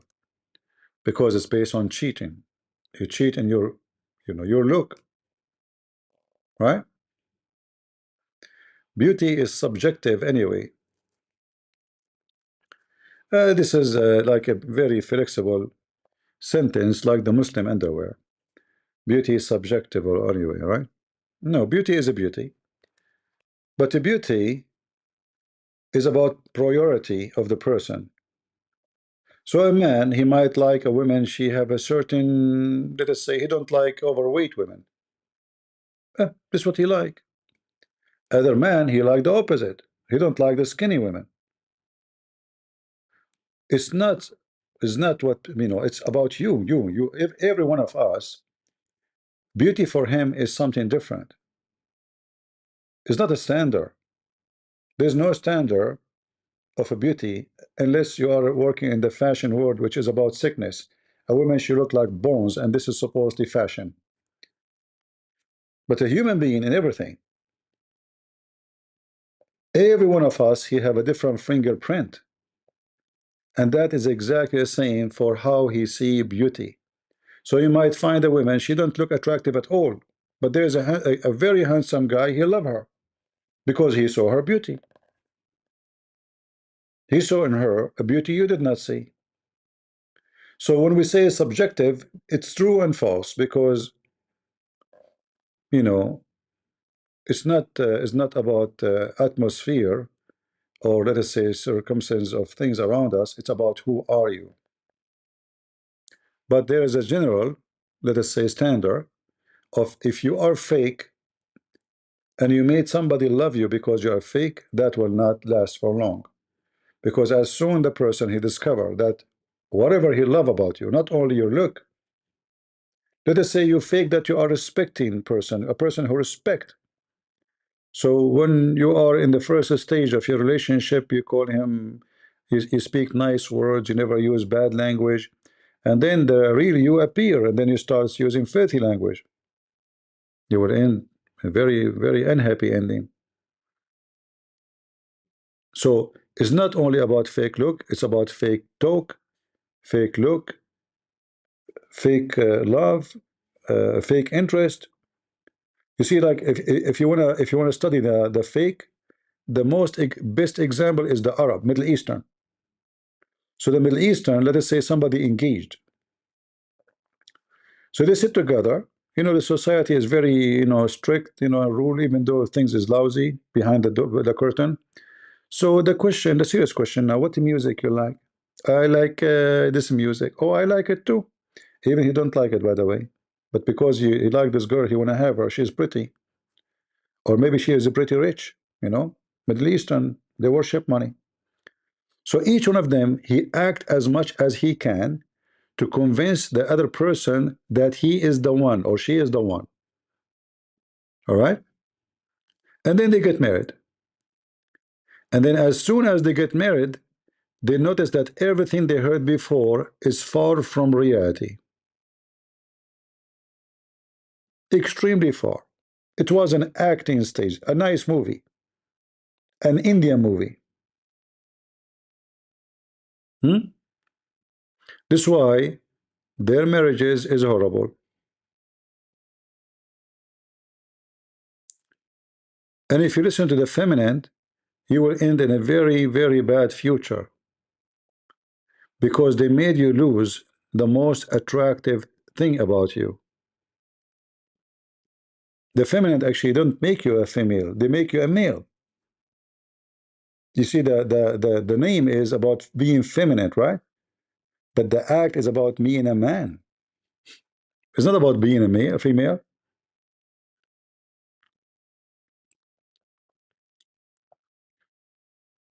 All right. Any other question for me? Guys, how many ladies I made them upset today? Seriously. How many? Did I make anyone here get upset from me? Give me one if you get upset from me, from the ladies.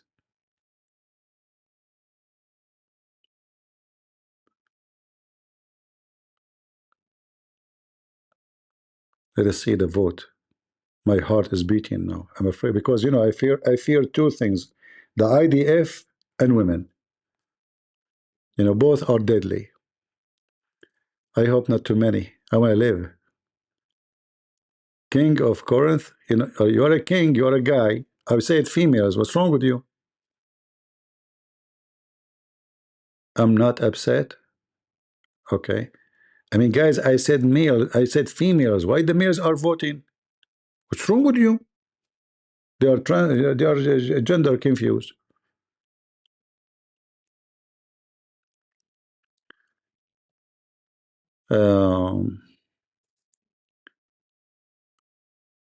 All right. Look like until now we are safe. No bloodshed will happen. Because women, they grow their nails for a reason. The first thing will happen to you, they will put it in your neck. That if you are lucky, actually, if they put it in your neck, not somewhere else. You never know. You will see women, they are sitting like, and they are sharp in them. Like, what are you doing? Oh, honey, I'm doing my nails. Okay. Hey, honey, did you wash the dishes? Oh, I'm going right now. Okay, by the time I finished my nails, I would check on you. Okay, like, yeah, they grow their nails for a reason. Better be ready. And they say to you, this is the soft gender. I don't know what is soft about them. I mean, I have no idea what is soft about. Soft. This is a soft. Um. All right, all right. I was joking, by the way. Yeah, but by the way, I get disgusted from long nails. Honestly, you see some women, their nails is like 5 inches. That's really disgusting. You look like Satan. You look like you are married to a spider. What is that? And the other day, I went to an office, and the woman, she is working with her computer. And I was looking how she can type in the computer. She was typing with her nails because her fingers cannot touch the computer, the keyboard. And then she noticed I'm looking. She said, "Do you like my nails?" I said, "You're so beautiful. It's so beautiful. I feel sorry for the keyboard," actually, I told her. I said, "Your keyboard is going to be bleeding soon." She said, "You laugh, ha ha ha ha." She thought I'm joking. Imagine you are a keyboard under the nails of this lady. I know women very well. Yeah, I analyze things. I think I'm a thinker, not a drinker. Yeah. No, honestly, if I see, let me show you. Let me show you how some. Let me scare you to give you an idea what women they can be. Um,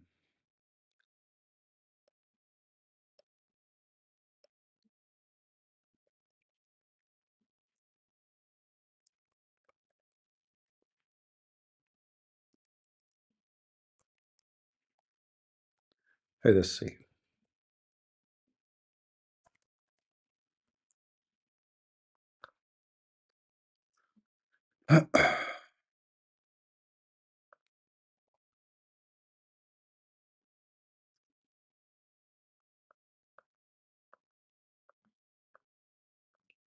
Yeah, until now I don't see any scary nails, but let's see.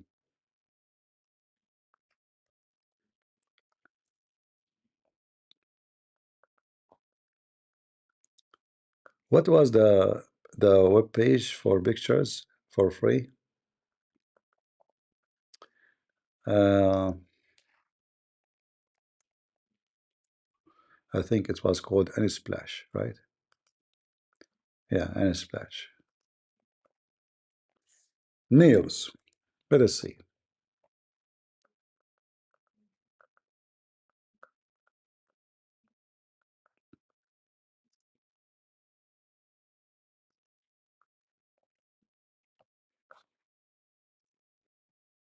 How is that is something attractive?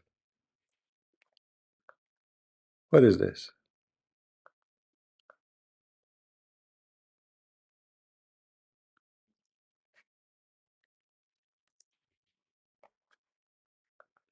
Like those are normal, not a big deal. But there is some. Let us see if we can find the wicked ones. Until now, we don't see.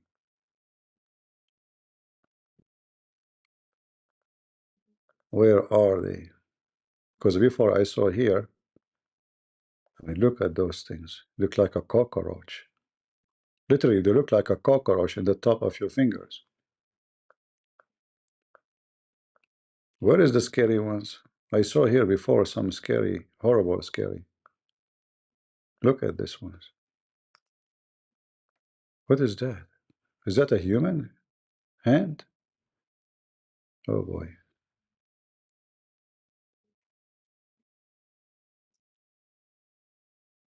Yeah, I mean, you can find like some, this is nothing actually. There's some that are really, really scary.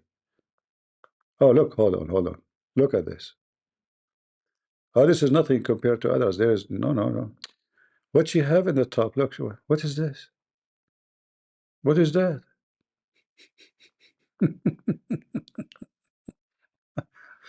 Ah, Lord have mercy.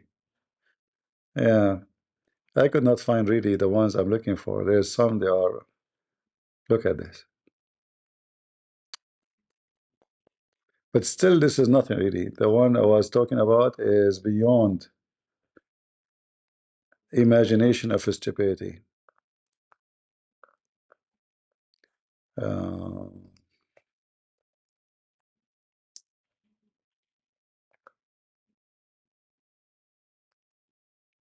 Maybe if we type long nails. Oh, look at this one. Guys, look at this one. That is so beautiful.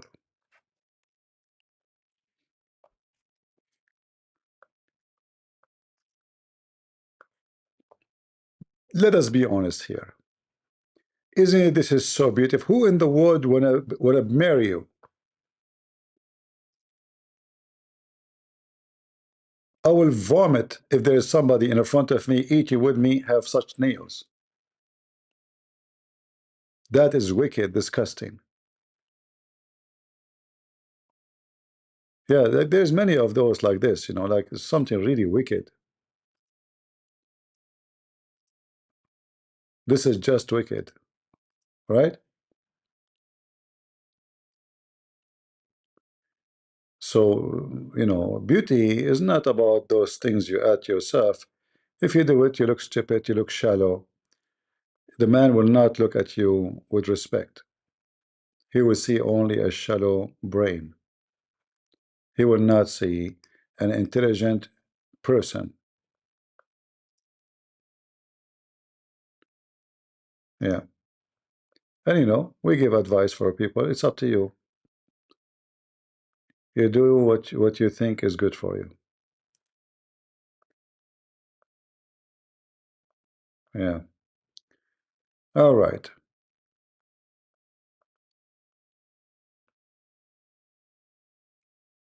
Crazy word. What we can do. Look at this here. Look at those ones. I just found another one. That is very, very attractive. Super attractive. That's a piece of art. Man, it's so beautiful.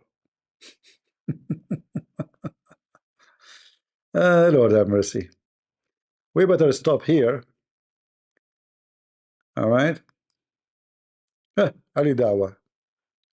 Halal cat food. Yeah, we have enough for today. So, guys, I better go. And I hope we have a good time together. And men, be good to your women. Love them, protect them, and never abuse them. And women, be good to your men. Love him, protect them, because you can protect them too. And don't abuse them. Love is an exchange, is not a product. You want to be loved? Then you should love. Because always love will come back to you. You see the drop of water? It's very, very smooth and very weak. But if a faucet keep it dropping in the top of a rock, drop after drop after drop, is going to make a hole in that rock. So if you are a lady and you have a husband, he have a heart which is like a rock, your drops can go through, because love never fail, as the Bible said. Love is powerful. And the same for the man. If you are loving, if you are giving, if you are not selfish, your drop will go through. And imagine if all of you are loving, both of you, life will be so beautiful. It's not a story to tell, but it is a story to live. And that's why the Bible is about love, not about how we can exchange product. It's not the man, he want to just have sex with the women, and the women, she want to enjoy the body of the man. It's about love and sharing. And when we do love, all other things will not come in our way. You start picking on your husband only when your love is dying. The same for the man, he start picking on his wife only when his love is dying. Because then your eyes see things you did not see before, because before you were in love. So you were forgiven. Even when she do wrong, you forgive her because you love her. But when you are not in love or going in that direction, you will be looking for any reason to be angry, upset, unhappy, drama seeker. And then the one who seek a drama, he will get what he deserves. So stay away from drama and be happy. And to live is an art. And how to die is an art too. So the smart person is the one who live happy and die happy. The idiot is the one who lives sad and die sad. So you choose which one you want to be. You want to live happy and die happy, or you want to live sad and spend your life crying and die sad. It's a decision you made. You made your own happiness and you made your own sadness. And number one reason for all of those is the balance of the intelligence in your head. Faith, knowledge, and balance is the key for success. So I want to say thank you all for being here, and I hope we learned something together today. And if I said anything about ladies, it's my personal opinion. You don't have to accept what I say, but I just said to you what I like about women, what I don't like about women, and I said what I like about men to be and what I don't like about men. So it is my opinion, not necessarily yours. Thank you all for being here. May the Lord bless you. And until we see you again, God is good. So is Jesus. And we are the crusade. See ya.